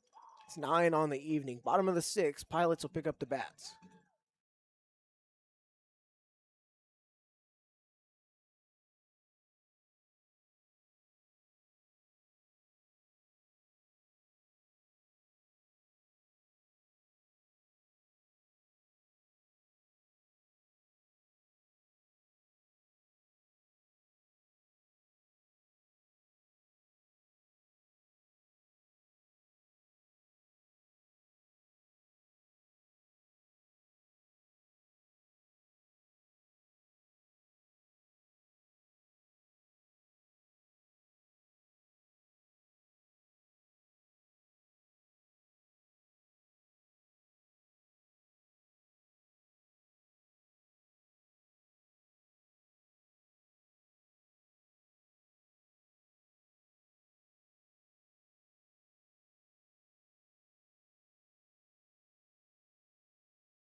New arm in the game for the Miners. It's Zach Bowman. He enters the game straight out of Gonzaga. Southpaw stands 6 foot, 205 pounds, just finished his junior year. From Chihuahua, Washington. He has got 11 days left with the Miners. He's got to be a best man at a wedding back home. So he said, I'm leaving on the 20th. That horrible news to at least me. Not happy to hear about that. We ride on the same van as Bowman, so get to know him a little bit more than others. Yeah, it's a tough loss, especially when he leaves. That's when the back's final stretch of that season, I mean, is going to happen. And, of course, the playoffs, too. Just a big loss. They've already lost too many arms. Yeah, LeBron said, come on, Bowman, you really going to leave, dude? We're trying to win a championship, man. Come on. 1-1 is fouled off by Cortinas, and then, of course, the response from Bowman, he just nervously laughed off and got a little red in the face. Maybe he'd say if I asked. Nah, I wouldn't do that to him. But Bowman is making his 6th appearance of the season in league play, all out of the pen. He's got an 0-1 win-loss record. It's a nice pitch from him, but it does miss.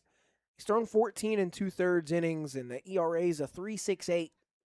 Struck out 11 guys across his action.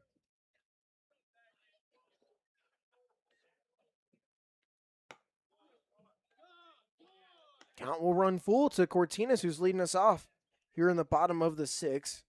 It's 6-7-8 due up for the Pilots, holding a 2-1 lead. They've lost 3 in a row. Trying to get back on track. They were just on the verge of a win streak before they played the Miners, and now they're on a losing streak. Fly ball to right field. It'll be caught by Jackson Babcock. There's first out here in the 6th. Good job able to get Cortinas, who had been retired. I know he's technically only 1 for 2 with an error, but get the leadoff guy out. Get something going, keep him at 2 here. Bowman's been just so good this year in relief. It's another reason that it's going to be tough losing Bowman. He's been so good all season. Strike 1 to Logan Strong. I can only think of maybe 1 or 2 times that Bowman had a rough going. Other than that, I mean, this dude's been just electric.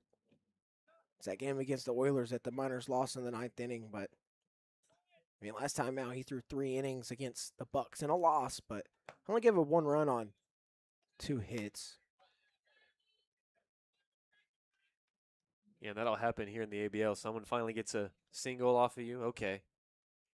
Maybe still second, and then a bunt, and then a sac fly. We've seen that a lot this year. Nice changeup. Makes it 1-2 to Strong. Bowman saw the Pilots only 1 time this season. That was on June 19th. Miners won that 7-2. It was 3 perfect innings with 4 strikeouts from Bowman.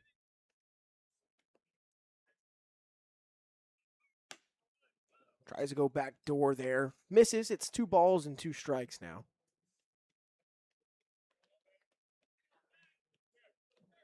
Bowman all spring with the Zags.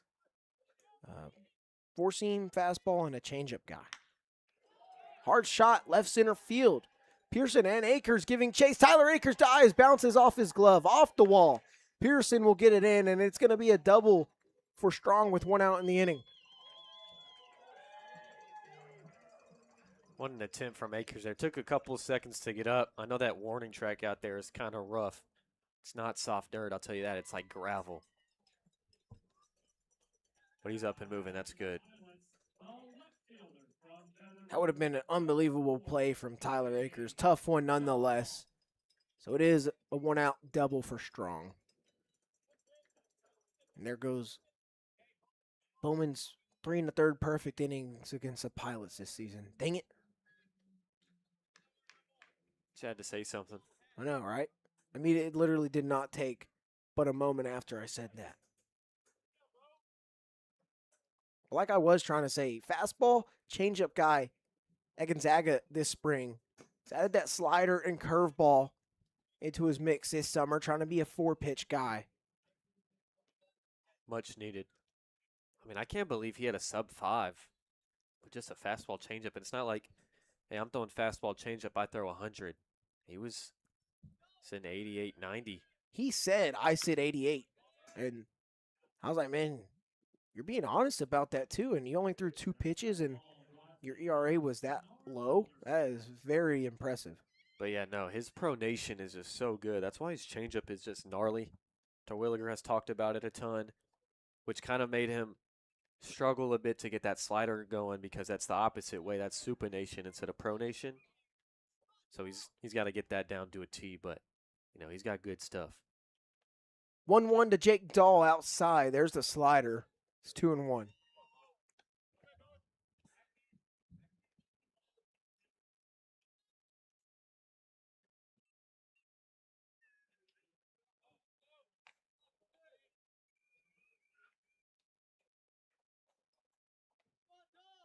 All right, good job there. Way to take a breath. 2-1. Chopper right back up the middle. Going to be a tough play for Cash Millar. On the run to first is in time. Moving up 90 feet is strong, but there's two away. That's a good play from Captain Millard because I thought he was going to have to get rid of that immediately off the transfer, but he recognizes he has, honestly, an extra half a second to a second able to make a better throw. Now, going to get a pinch hitter in the 9-hole spot for Hefner. It's Blaze Sizz digging in here. Hefner was 0 for 1 with the run scored when he reached on a walk in the third. He scored the tying run in this ball game.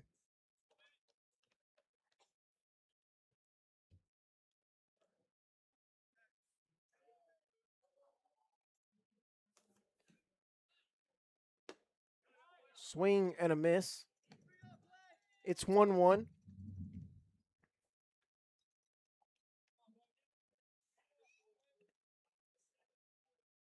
Two 2-1 Pilots, bottom of the 6th. That one outside from Bowman. 2-1.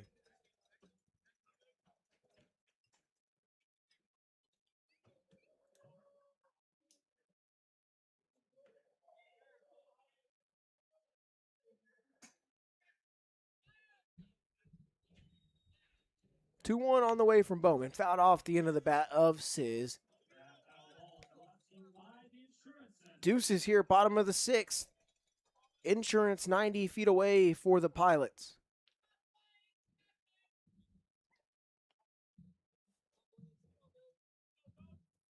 Defense straight up. Bowman's 2-2. Misses. Count runs full here.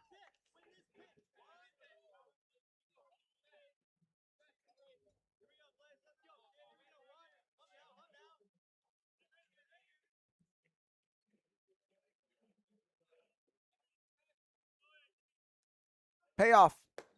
Called strike 3. Bowman gets out of it. He gets Sizz looking to end the inning. We go to the back third. Miners trying to make something happen. 2-1. Pilots lead it.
We've hit the back third, 2-1. Pilots lead it, and they've got a new arm in relief for Jack Jones. It's number 27, Peyton Dixon. The southpaw stands 5'11", 190 pounds.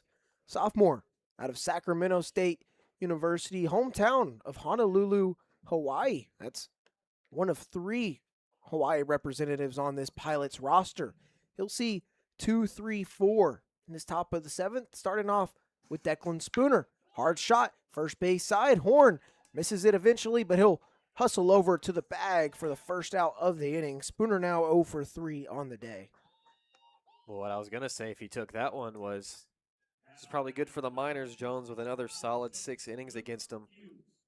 They just need to see a different arm, get things going. Well, they are seeing a different arm, one they haven't seen all season in Peyton Dixon. He's got the second best ERA on this entire arsenal of arms that the Pilots have to offer. ERA is a 1.29 through only 7 innings. This is his 4th appearance. He did start 1 game this season. 8 strikeouts through 7 innings. ERA sub 1.3 is very impressive for Dixon. Haven't seen a lot of action from him, but he's been good when he has been out there. Guy from Sacramento State or Sac State. And if you know anything about Sacramento State, I think their athletic program has been getting more money and all that. They moved on up. Yeah. Into the FBS world. Already Division I, but now playing with the big boys. Hughes, big shot, no doubt about it. Watch it fly, young man. There's his first home run of the summer. We're all tied up at 2. Holy biscuits. Here you go. That ball was smoked. That's the first true no doubter we've seen this season. My goodness, that ball went a mile. Tyler LeBrun said, we brought Hughes here for some thump in our lineup. Sub 100 hitter coming into the game was Hughes. Does not matter. He's tied us up with the furthest home run we've seen this summer. Welcome to the game, Peyton Dixon. Just need a different arm. Hard shot through the right side of the infield. Pearson is aboard on the first pitch he sees. There you go. Pearson against Jones was 0 for 3. And to be fair, they were unimpressive balls put in play, right? 2 pop-ups and a weak ground out, but maybe just seeing a new arm is what he needed. Nonetheless, we are tied up. Luke Hughes, my goodness, what a shot. And a triple, too, now. Wow. There you go. What a day. Actually, Hughes has been aboard all 4 times. Walk, reach on an error, triple, and now a game-tying home run here in the top of the 7th. Get to the bullpen. We're all tied up. Pearson takes off for second, pitch high and outside. Throw down to second is not in time. It's a stolen bag for Pearson, his first of the ballgame. He's been stealing a lot of bags lately, and he got a perfect jump. Now, it was a risky one because Dixon is a lefty. He could have very well have thrown back over to first, hadn't gone home yet, but doesn't matter. Diesel Toth is 1 for 2 on the day. He's reached on a single and a walk, been in scoring position both times. Nice breaker dropped in there for strike 1.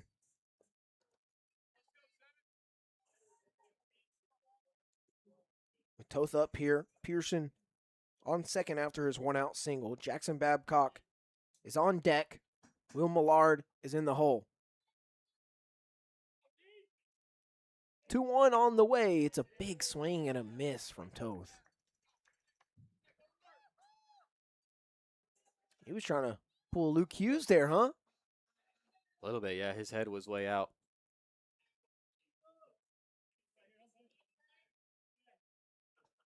Toth played in over 50 games with the 40-win California Baptist team this spring. Dixon's 2-2. Pearson takes off for third. Wave and a miss, strike 3. Ball gets away and into left field. Pearson will come home to score, and that's how the Miners take the lead.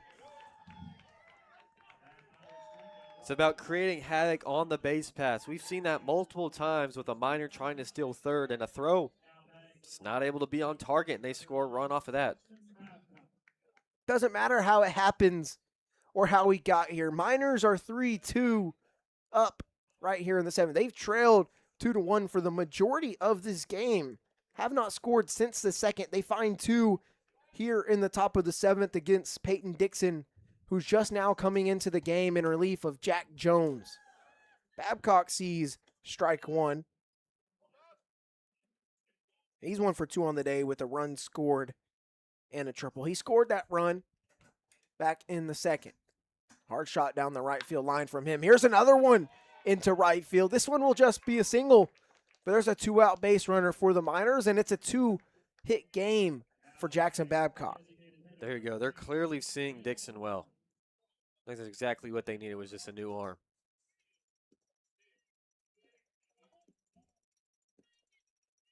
Mitch and Dixon had a 1.29 ERA through 7 innings this summer coming into this relief appearance, but seeing the Matsu Miners as hot as they are for the first time this season, they've absolutely just had their way with Dixon.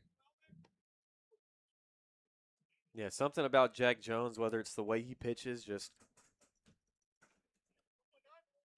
not the strength of a lot of the Miners hitters, because he's done very well against them. Just 1 run allowed in his last 12 innings. It's a 2-0 count to Will Millard. He's 0 for 2 on that A, reached on a walk back in the 2nd inning. So the Miners do get to the bullpen and they strike. And they've had complimentary baseball this inning. It's a solo shot from Luke Hughes, a single from Pearson, steals second and then steals third. It comes home on an air. Fly ball is caught in right field by Kunis. That ends the inning. Miners will strand 1. But Matsu leads it 3-2. Time to stretch and Mulcahy. We'll be right back.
We've stretched here in Anchorage.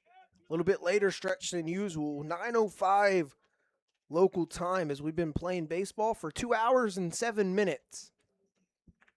Bowman back out there. Leadoff hitter for Hamey sees ball 1 from him. Last inning, Bowman came in relief of the starter, Jay Sciola. Did give up a double, but stranded that guy on third. Struck out pinch hitter Sizz to end the inning. Get out of that one. Here's a soft ground ball up the middle. Running play from Millar, and he got him. No, it drops out of the glove of Hughes. Hughes frustrated throw back over to Bowman. Knows that just gave a free base runner to the Pilots, who are now looking to come back in this ball game. Yeah, that's the 3rd error now for the Miners. That's a great play from Millar, and all you can tell Hughes is just on to the next. Maybe a chance to get a ground ball. Bowman will check back at first. Coming into this ball game, Miners have turned 12 double plays on the season.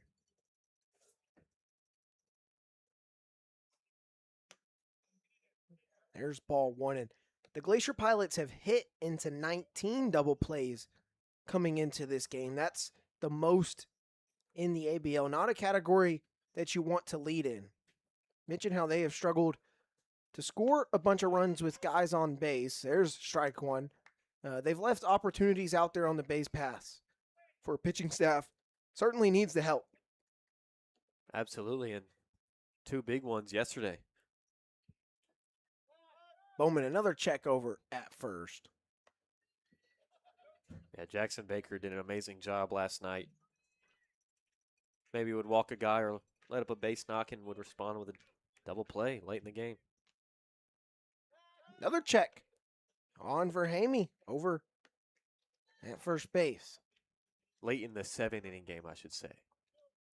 So the 6th and 7th. Yeah, we only played 7 yesterday. 10-0 run rule win for the Miners. Kunis pulls back on the bunt attempt. It's 2 balls and a strike to the right fielder. He's having himself a day. 2 for 3 with a couple of singles. Drove in a run in the third. Scored then as well.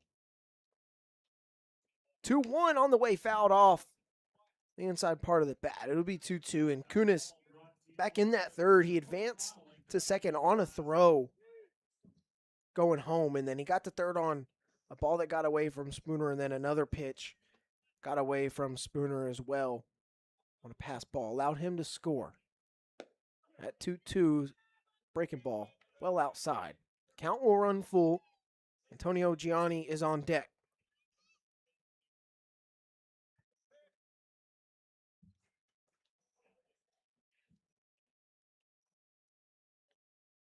For Hamey, the base runner at first after the error.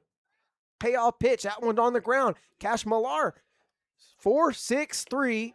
Double play. How about that? 20 double plays that the Pilots have hit into this season. Miners turn their 13th defensively. There's 2 outs. Absolutely huge. Ran that changeup in on the inner third, and guess what? Just what he needed, a tailor-made double play over to second. No better way to draw it up. One of the best relievers for the Miners out of the bullpen. Zach Bowman coming in and doing work after an error, and it always comes right back to you in the game of baseball. It goes right back to Millar and Hughes right there. First one fouled off by Gianni. He's 0 for 2, reached on an error. Back in the 5th, struck out twice today against Jay Ciola.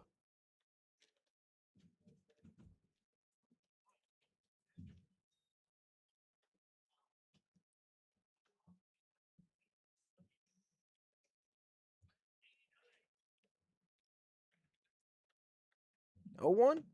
Half swing. Go down to first. They said he did not go around. It's 1-1. Just while I'm looking over to the Miners dugout on the third base side, I see Matthew Blind sitting there. He's not dressed up. Matthew Blind broke 2 ribs last time we were up here on Monday. Excuse me, that was on Sunday. Let me backtrack correctly. Sunday against the Bucks. He ran into Alexander Pearson deep in right center field, got a knee straight to the ribs, but he said, I'm not going home. He said maybe a week and he'll be ready to play. That pitch outside. 2-2 now to Gianni, so hopefully Blind is going to be back. He said he's doing fine, just a little bit harder to breathe at times, but that was the day of the injury. 2-2. We'll go full here. I don't even want to know.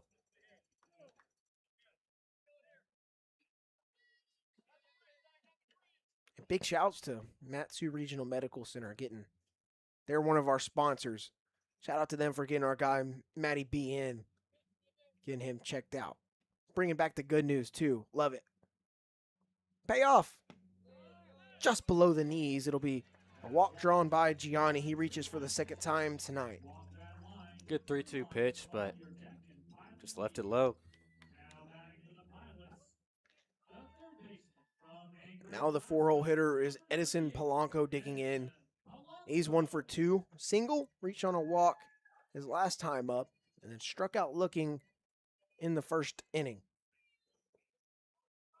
So the tying run is aboard at first after the 2-out walk. Go ahead is represented by Polanco at the plate. There's ball 1 to him.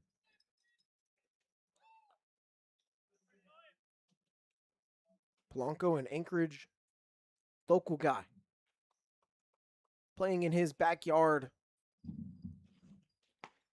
He sees 2 straight balls from Zach Bowman. If you're Bowman, you just got to get out of this. Attack the zone. Keep that 3-2 lead.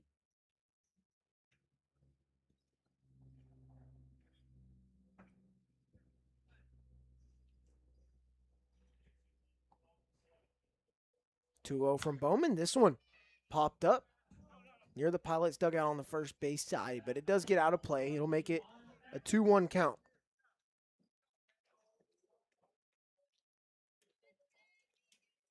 And also, just thinking of Matthew Blind, he is injured right now, 2 broken ribs, right? He will be back this summer. He will be playing. He's not going home. Colin Aloisio, he has gone home as of today. This one, ground ball to Millar. Flip to second for the force out, and that will end the inning. Bowman gets up a 2-out walk, but he does get out of it. Strands another run. 3-2 Miners. Let's go to the 8th.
Top of the 8th, 3-2. I said the number 6 because I wanted to talk to you about the Oilers and the Chinooks, checking in on them at 6-4.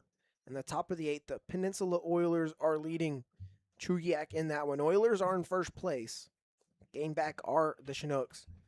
Chugiak having their road trip in Kenai right now, about to end because the Miners will be there on Saturday. We play the Bucks tomorrow right back here at Mulcahy Stadium.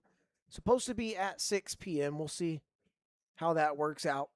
And then it's off to Kenai, bright and early Saturday morning. We got to be at the field at 8 in the morning to get on that 4-hour van ride all the way to the peninsula. Not looking forward to that, but see if we have fun on the drive there. It is a beautiful drive, at least for the first half of it that I've already been on. That is for sure. It's a 3-0 count to Cash Millar, who's leading us off in this inning. He's popped up twice tonight, but does have an RBI single from back in the second.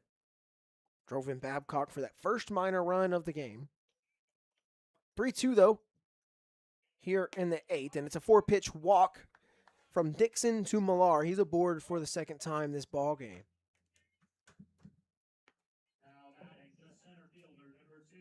Let's get some insurance. That would be the 9-hole hitter, Tyler Akers. And what's interesting about the timing of the scheduling and the way the standings looked is the Chinooks went to the Peninsula to play the Oilers. Both teams were in first and second at the time of that. Now the Chinooks, though only a game back, they do sit in 4th place. They had lost, I believe, 4 in a row at the time. Maybe even one more than that. But they did win yesterday over the Oilers.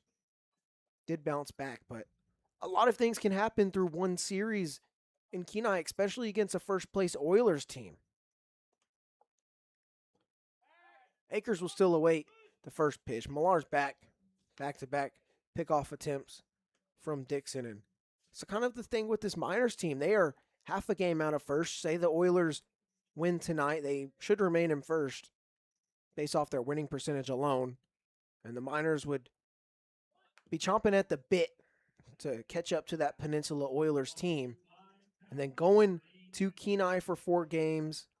I also got a game tomorrow to worry about, but 4 games against the Oilers, they will be within reach of jumping them in the standings based off that series alone, no matter what happens over tonight and tomorrow. Could be interesting. Miners could be coming back to Palmer after this long road stand in first place. 3rd pickoff attempt to first.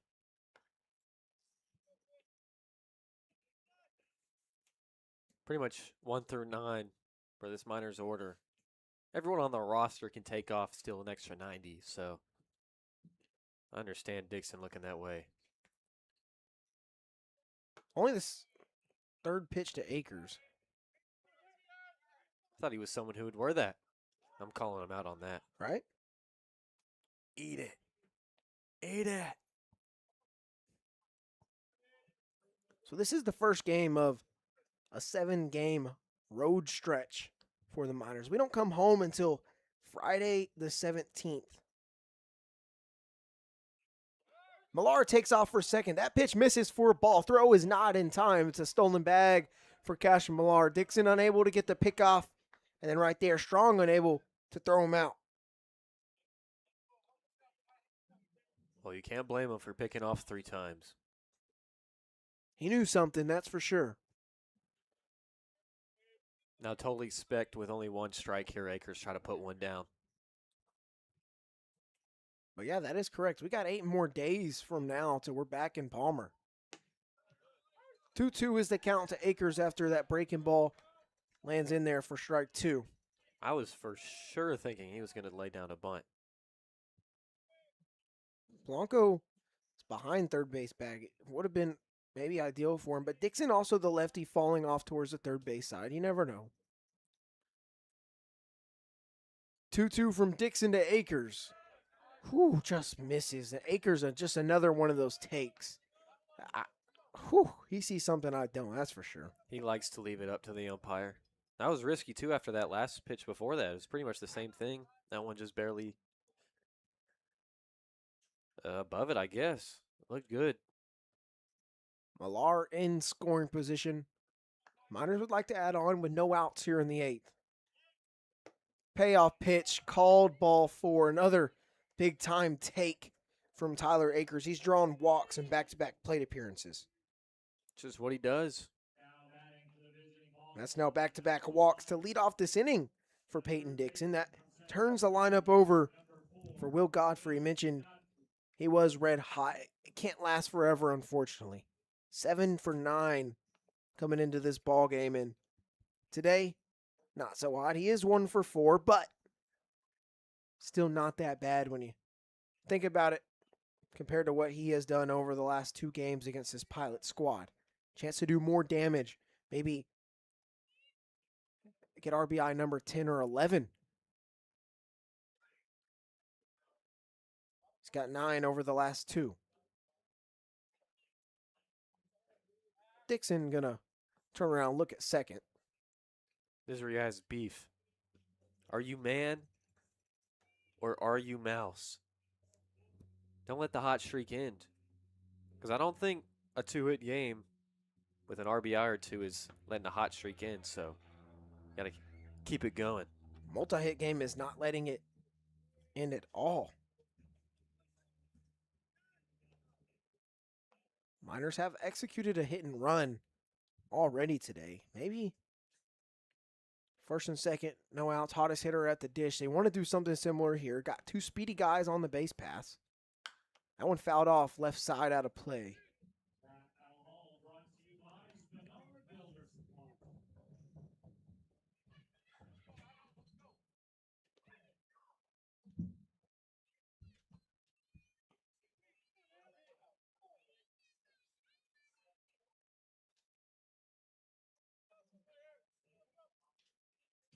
Declan Spooner's on deck. Dixon has to go through Godfrey first. 1-1 upstairs. I kind of just peeped at the clock. This is one of the longer games of the season so far. Yeah, started at 6:58. It's 9:22 locally. There's only been 5 runs. A lot of traffic, however. 2 hours and 24 minutes into this contest. Millar takes off for third. Akers a late jump, and he's in there safely. Double steal executed perfectly. Go ahead and make that another swipe bag for Millar tonight.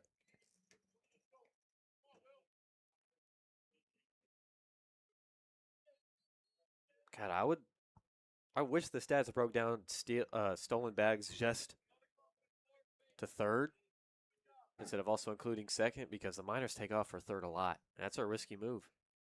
Not to them, though. Outer half is caught by Dixon. Count runs full to beef.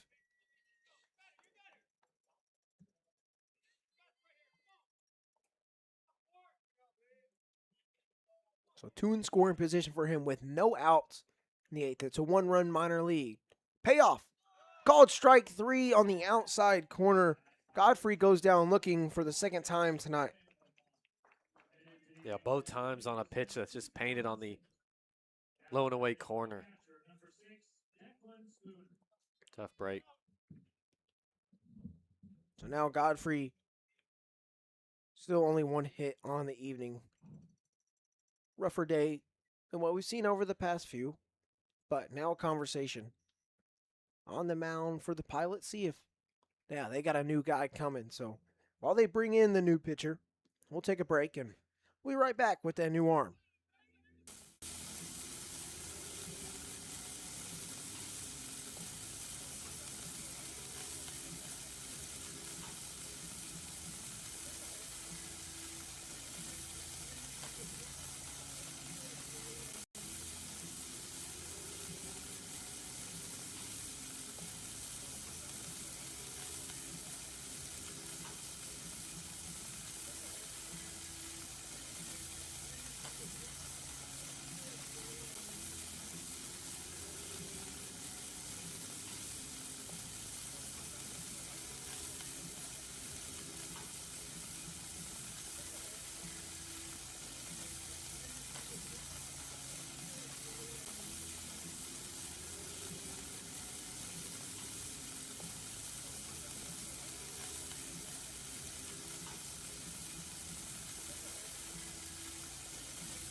Top of the 8th. Got a new arm for the Glacier Pilots. Gunner Mountcastle sporting the number 10. Southpaw, 5'10", 170 pounds. Sophomore out of West Texas A&M. Local from Eagle River, Alaska, just up the road. Comes into the game, inherits 2 base runners. Tyler Akers on second. Cash Millar on third. Millar and Akers both reached on a walk. Millar stole his way from first to third. Akers stole his way from first to second. Infield all the way in a 1-run ball game. Miners at on. It could be out of reach. First one of Declan Spooner is a ball in the dirt. Yeah, Spooner so far. Rare, rough day for him. Usually see him reach a couple times every game, but can he come through right here? Kind of changed the narrative on his day. He's 0 for 3, sacrifice bunt in the first. So he's only got 3 plate appearance or at bats recorded in 4 plate appearances. Mountcastle, 1-0 pitch, swing and a miss from Spooner. He was frustrated back in that fifth when he popped up to the catcher. One of the first pitches he saw. Has been rough going for him, but 2 in scoring position, a chance for the Miners to strike and make this one out of reach. With Mountcastle now, too. Nothing but lefties today for the Pilots. Mountcastle making his 8th appearance out of the pen this season. He's got a 1-1 win-loss. This 1-1 is on the way. Chopped to first by Spooner. And Horn didn't even know he had it. Flips it to first, but it gets out of the glove of Mountcastle. Coming home is Millar. No throw. Akers goes into third, and Spooner is aboard safely. Make it 4-2 Miners. That was one of the most unique plays I've ever seen. Horn with a nasty scoop, right? Thought it went flying in the air, and then Mountcastle just drops it. He had the ball. Another unearned run for the Miners now. That's half the runs, 2 of 4. So Spooner aboard via the error by Mountcastle, trying to cover first there. There's ball 1 to Luke Hughes.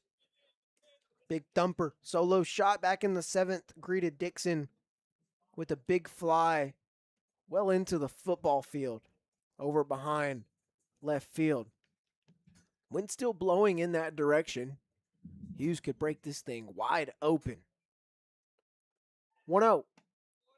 Catches the outer half for strike. Good backdoor slider, it looked like. Yeah, Hughes last time up just got a hanger from Dixon and made him pay.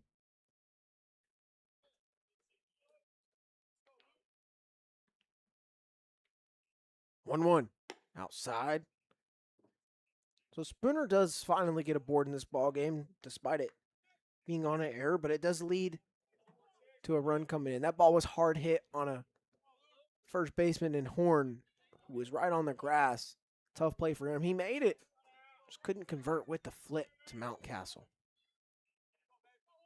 2-1 to Hughes. That one off the end of the bat, up the middle. 4, 6, and no, they don't even get the force out at second. He's safe. Akers scores. And the Pilots have shot themselves in the foot in this top of the 8th inning. Make it 5-2 Miners. Yeah, back-to-back errors. I mean, they're just not helping themselves out at all. 3 unearned runs now out of 5. If you're the Miners, you gladly take it. Miners have scored 7 runs in each of their last 3 games on this 3-game winning streak. They're trying to keep it that way. They've got 5 with 1 out in the 8th for Alex Pearson. Singled his last time up and came around to score on an error. He stole first, he stole second, and then he stole third. And the throw got away from Polanco at third. He came around to score. So Luke Hughes will be rewarded the RBI there. That's his second of the game. He's aboard in all 5 plate appearances. It's a half swing. Steps on third is Polanco, now over to first.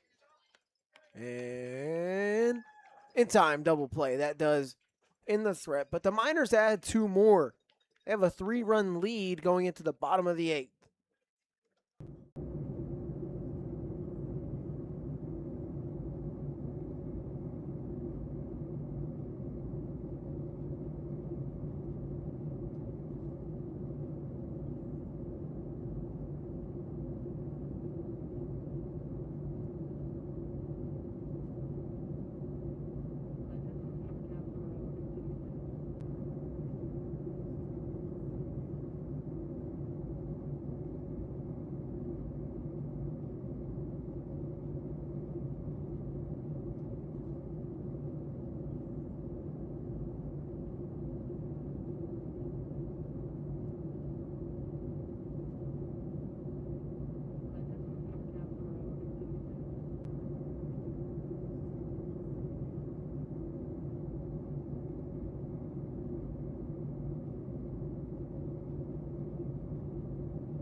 Bottom of the 8th. Miners go to the pin for the second time after a strong 2 innings from Zach Bowman. But now it's a right-hander.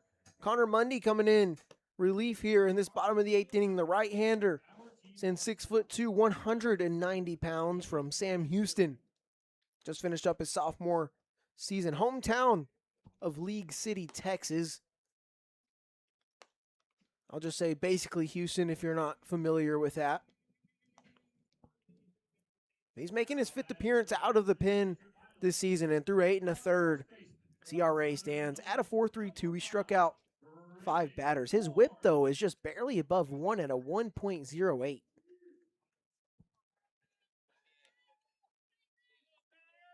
Oh, yeah. I assume he might get the nod here for 2 innings. 2 inning save if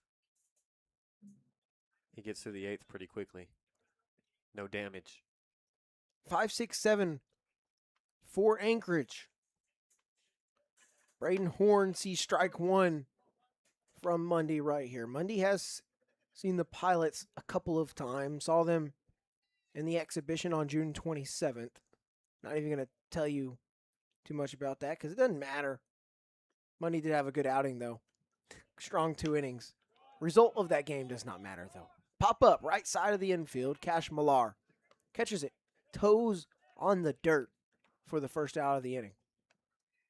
There you go. They've kept Horn in check, who's had himself a solid summer so far. 0 for 4 now. But just 2 appearances ago for Mundy was July 1st. A 5-4 win over the Pilots, but through 3 2/3, he gave up 2 runs on 3 hits. Certainly just an outlier outing for him. There's strike 1 to Cortinas. He's reached twice in this game, single and a reach on an error. Hasn't been aboard since the 4th inning. They're going to appeal down, said no swing. Yeah, I talked to Mundy about how his season was going so far. He kind of wanted to talk about his ERA because it is a little higher than you want, but he hasn't actually really gotten hit around. But it's kind of what I mentioned earlier where maybe you let up a single or a walk and then, ground ball moves him over and then another single. Like, you don't get, like, absolutely demolished and it's, like, straight up terrible off the top of your head when you think back on it. It's just, they're just able to plate at least 1 run every outing so far. He said he has to shut that down. See if he can do that right here. He's got 2 strikes on Nick Cortinas, DH, this evening. Back-to-back games with a hit for Cortinas.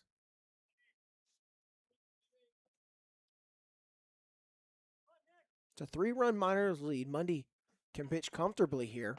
Wave and a miss. Strike 3. First one for Mundy. And there's 2 outs in the inning. Good slider. Someone's pumped. Well, Spooner tried to throw it around after the strikeout, and Beef wasn't able to get it. It rolled into left field. I think that's what the hooting and hollering was for. Yeah, he gives a thumbs down to the bullpen out there. Now Logan Strong, the catcher, doubled his last time up. There's ball 1.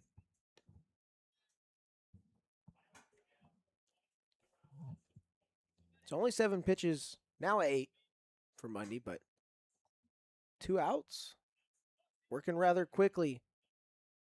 Here in the bottom of the 8th, Pilots down to their final 4 outs, trying not to lose 4 games in a row. Miners are trying to win 4 in a row, though. And if you're still with us and you're even on the West Coast, thank you so much for tuning in. I know it is a bit later than usual, 9:38 local time here in Alaska. Back in Texas, it'd be 12:30. Hard shot. Diving grab by Godfrey. Throw across the diamond is not going to be in time, but what a stop to at least hold that to an infield single. Yeah, that had extra bases written all over it if he's not able to get leather on that. Good stop from Beef over there.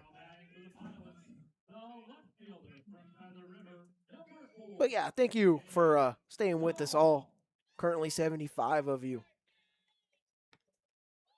So I know it's late for you, and yeah, maybe it's only 9:38 here, but it's a little late for us too. I've been up 14 hours. I'm not happy about it. But you know what? We're playing baseball. No reason not to smile. 2 outs in the inning. Jake Dahl up. He's 0 for 3.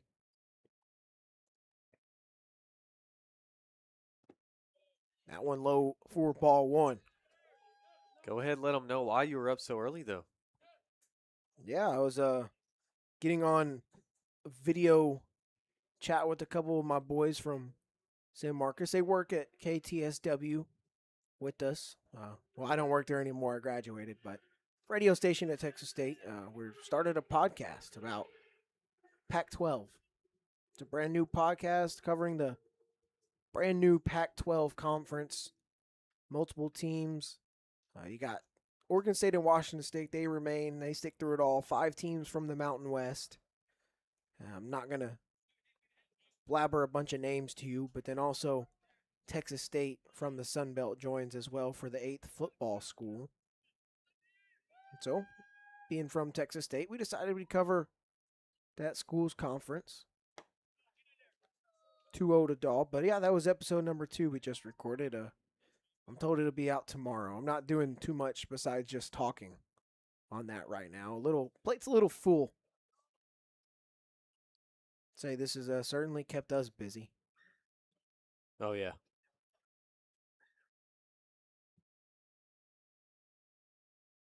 Long pause from Monday. 2-0. Swing and a miss. You know what? Since I can do whatever I want, actually, but I'll just plug the podcast. Packed 12. PACD 12. Yeah, we know there's some Pac-12 families possibly tuning in. We know Jackson Baker's going to Oregon State. Actually, you know what? I think that might be the only one. Zach Bowman, Gonzaga. No, that's true. And then the Anders family. Jonathan Anders is going to Texas State. So there's 3 Pac-12 players on this squad. So I'm trying to get Colin Roos to go to Texas State, but he's not budging. Monday's 3-1. Fouled off. It runs full with 2 outs in the inning. But yeah, PACD 12 pod on Instagram and X for our social media handles, and then on YouTube, Spotify, and Apple Music. PACD 12. You can find us there if you care to listen. You don't have to. You can do whatever you want, actually. But you can maybe just go look it up and give a thumbs up on the video or something. That's cool. I really don't care if you listen. Just play it for 5 seconds, get a view. Payoff swung on and missed. Mundy gets his second strikeout of the inning. Strands one on the base pass. 5-2, Miners lead it. Let's go to the 9th inning.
5-2, Miners lead it.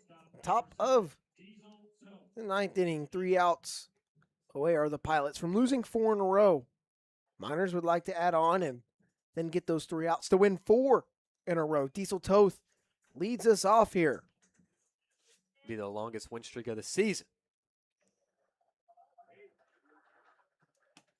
First pitch is a ball from Mountcastle, who's back out there. He suffered a couple of runs just last inning.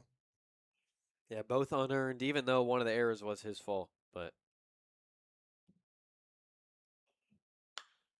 this one's fouled off on the right side.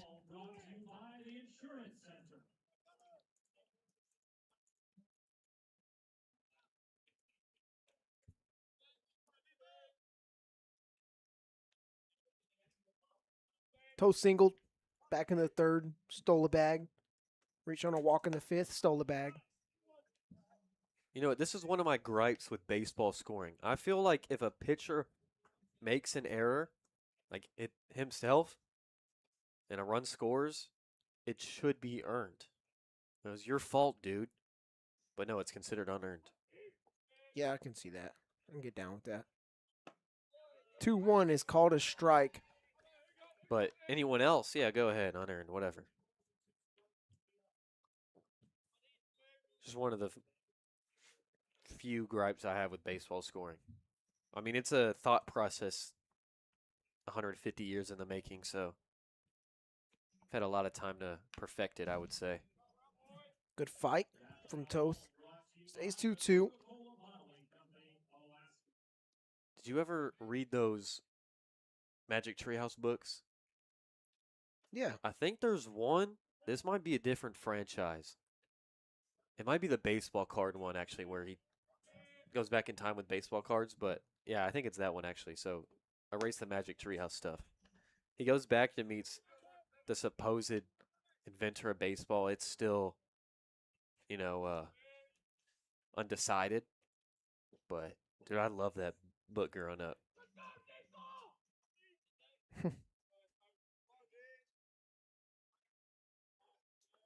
Payoff. Fouled off. We'll do it again. Yeah, no, those are fun books. And I apologize. I misspoke because mine was elsewhere on the scorebook, but those runs, not on Mountcastle. According to the online stat, says he's got none charged to him. Peyton Dixon has 4 charged to him. Oh, that's right. Dixon allowed those 2 base runners. I forgot about that. But still, regardless, they should still be unearned. Yeah, they are. Rookie mistake. My fault, folks. Told you, I've been up all day. Point still stands, though. If those runners were Mountcastle's, wouldn't be earned. Toth will see another payoff from Mountcastle. Good fight from Diesel. He does not want to go home as bad as I do. Because he just won't leave that batter's box. Somebody just fell off of the press box, it sounds like. Didn't actually happen. Don't freak out. That was a loud thud, though. Good at bat from Diesel Toth. Draws a gritty walk. Lead off this ninth.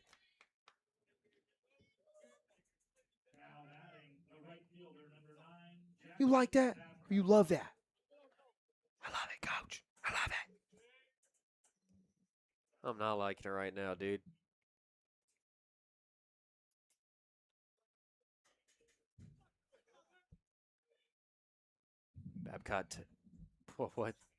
Babcock taking his time. Nobody wants to go home.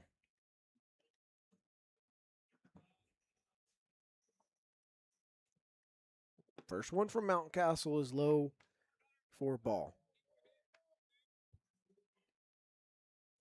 I think even with the quote-unquote summer solstice game we did that started at 7:30, I think this is the lowest we've seen the sun all season in game.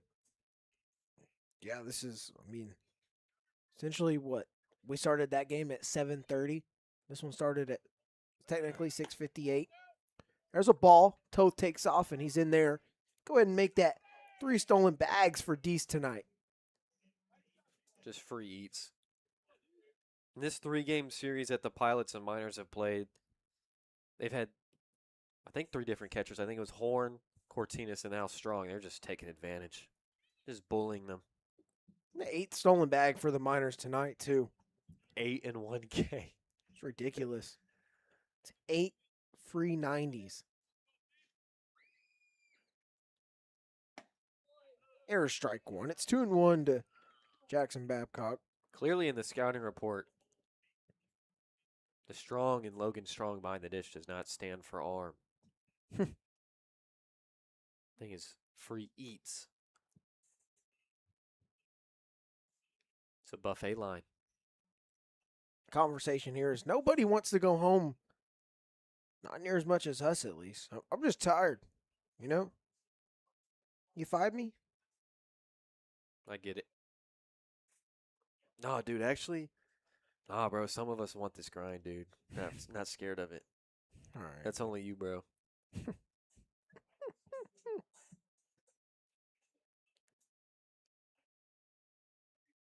I want to see Mundy back out there. That's what I want to see. Slam the doors. 2 innings save. That'd be gnarly. 2-1 to Babcock with no outs. Top of the ninth. 3-run Miner lead. Hard shot, but foul. 2-2 now, so we can confirm this for tomorrow's game when the numbers are fully updated, because I know the Oilers and Chinooks were just now playing. They both had 47 stolen bases as a team going into their game against each other tonight. Miners had 41 on the season. That was 3rd in the ABL. So with 8 tonight, that puts them at 49. 49 swipes on the season. Less games, too. Yeah, that is important to note. This is only the 18th game being played. Oilers are playing game 21. Chinooks playing game 20.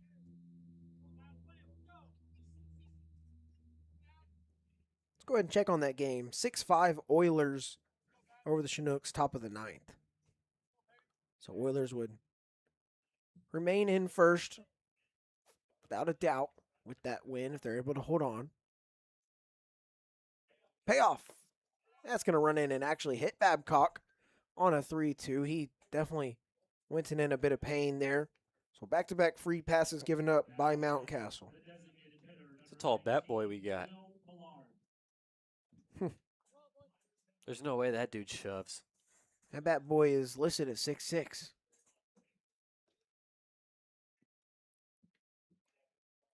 Now, Will Millard, the DH.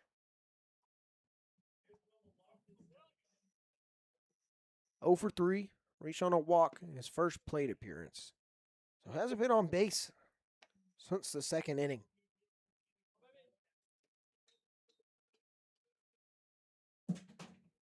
Yeah, he's been under everything since that walk. 2 flyouts and that pop-up. Taking off for 3rd is Toth, and taking off for 2nd is Babcock. 2 more stolen bags, 10 on the night for the Miners, and that brings me at a perfect time to bring this up because I just checked. Oilers have stolen 2 bags. They have 49 on the season. The Miners have 10 tonight. They have 51. So your Miners currently lead the ABL in stolen bags. I feel like most of them have come in this winning streak going on. Pop up into the outfield. It's the right fielder, Kunis, getting it. Toth is going to come home. The throw will be wide right.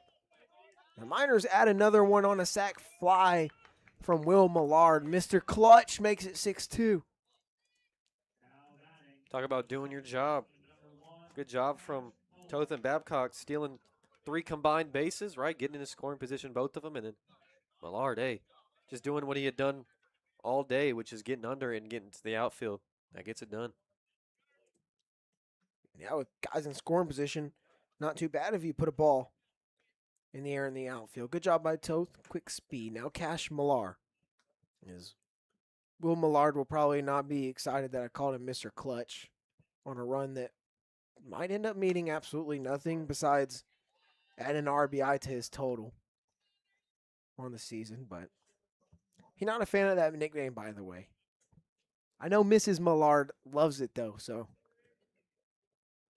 we'll have fun with it. It's 0-1 to Cash Millar. I like Woody. Me too. He doesn't like it. Like, you don't, because he was trying to defend himself, say, dude, I don't even get the bats that often. I was like, I don't know, dude. I've seen you with the bat bag plenty. No, you know what it is?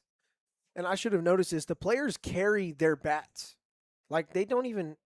Oh, that's fouled off by Millar. He stays alive 0-2. Most of them carry whatever they have in their backpack that they would bring, but it's not like a normal baseball bag. So they don't put their bats on it. They just carry their glove and their bat in their hands. And then Millard carries a bag of his catcher gear, but he has 2 bats. So it's deceiving as a bat bag. Still bat boy to me. He's still Woody. Yeah, because they're both sticking out, so I just thought they were all bats.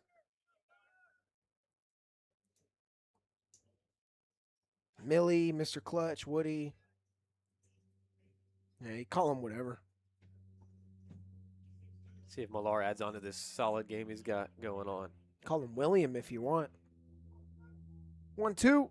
Cash hits this one over to Polanco at third. Has to wait on it. Fire across to first. Is in time, and then stealing another 90 is Babcock on the throw. Throw gets away, and there's another run for the Miners. It's 7-2. Another error. That and E3. Allowing the Miners to add on.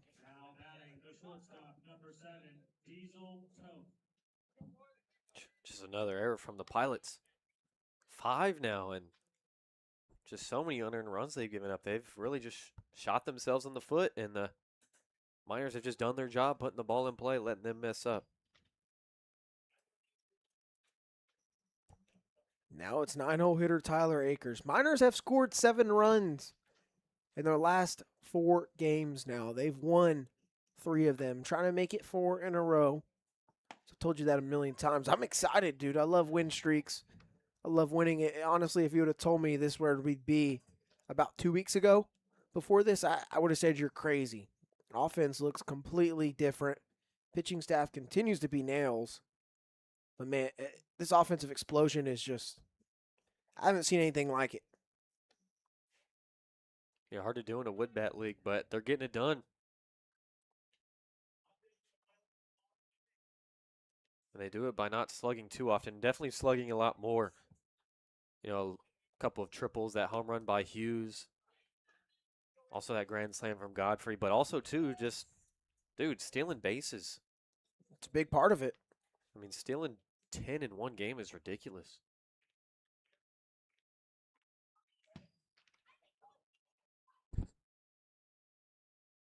One, 2 is cut on and missed by Akers. That retires the side, but Matsu adds 2 more. They take a 5-run lead with only 3 outs to go, and Connor Mundy will be back out here for that 2-inning save.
Bottom of the ninth, 9-1-2 for the Pilots. Down 5. Connor Mundy finds his way back out there. A couple of strikeouts in the 8th. Did give up a single, but stranded that runner right there. First offering to Sizz is a wave and a miss.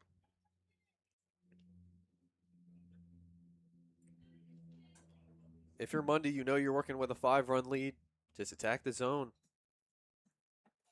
Let your defense work. Chopper to third. Godfrey on the run. Throw on the run in time.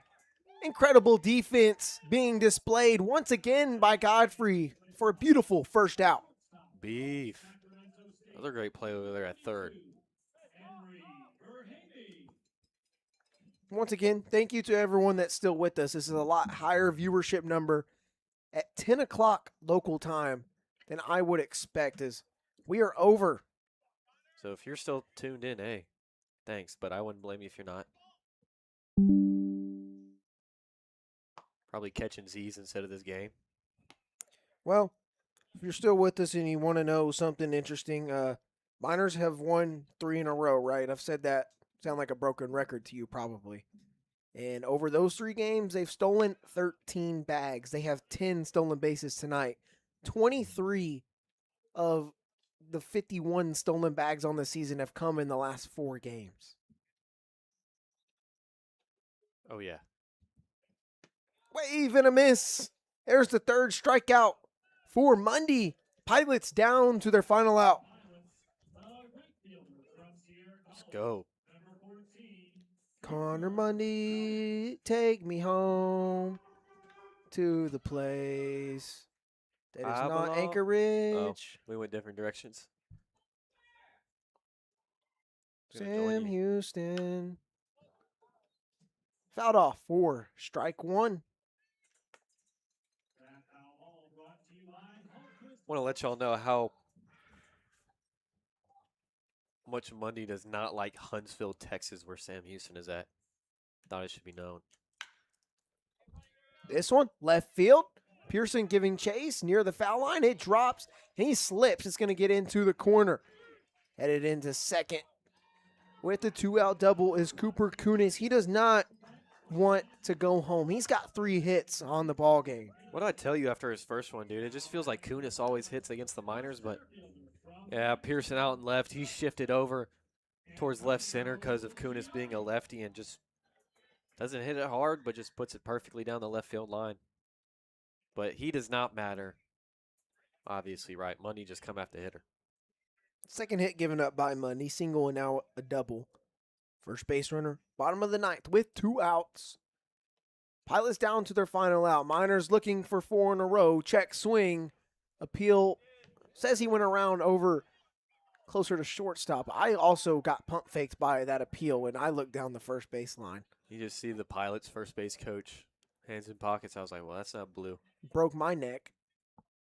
That guy is wearing blue, though.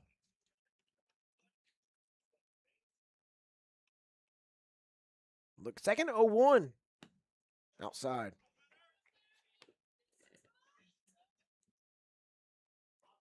Yeah, if you're not familiar with Huntsville, Texas, town is built around state penitentiary. He said every single night they have an alarm system that goes off.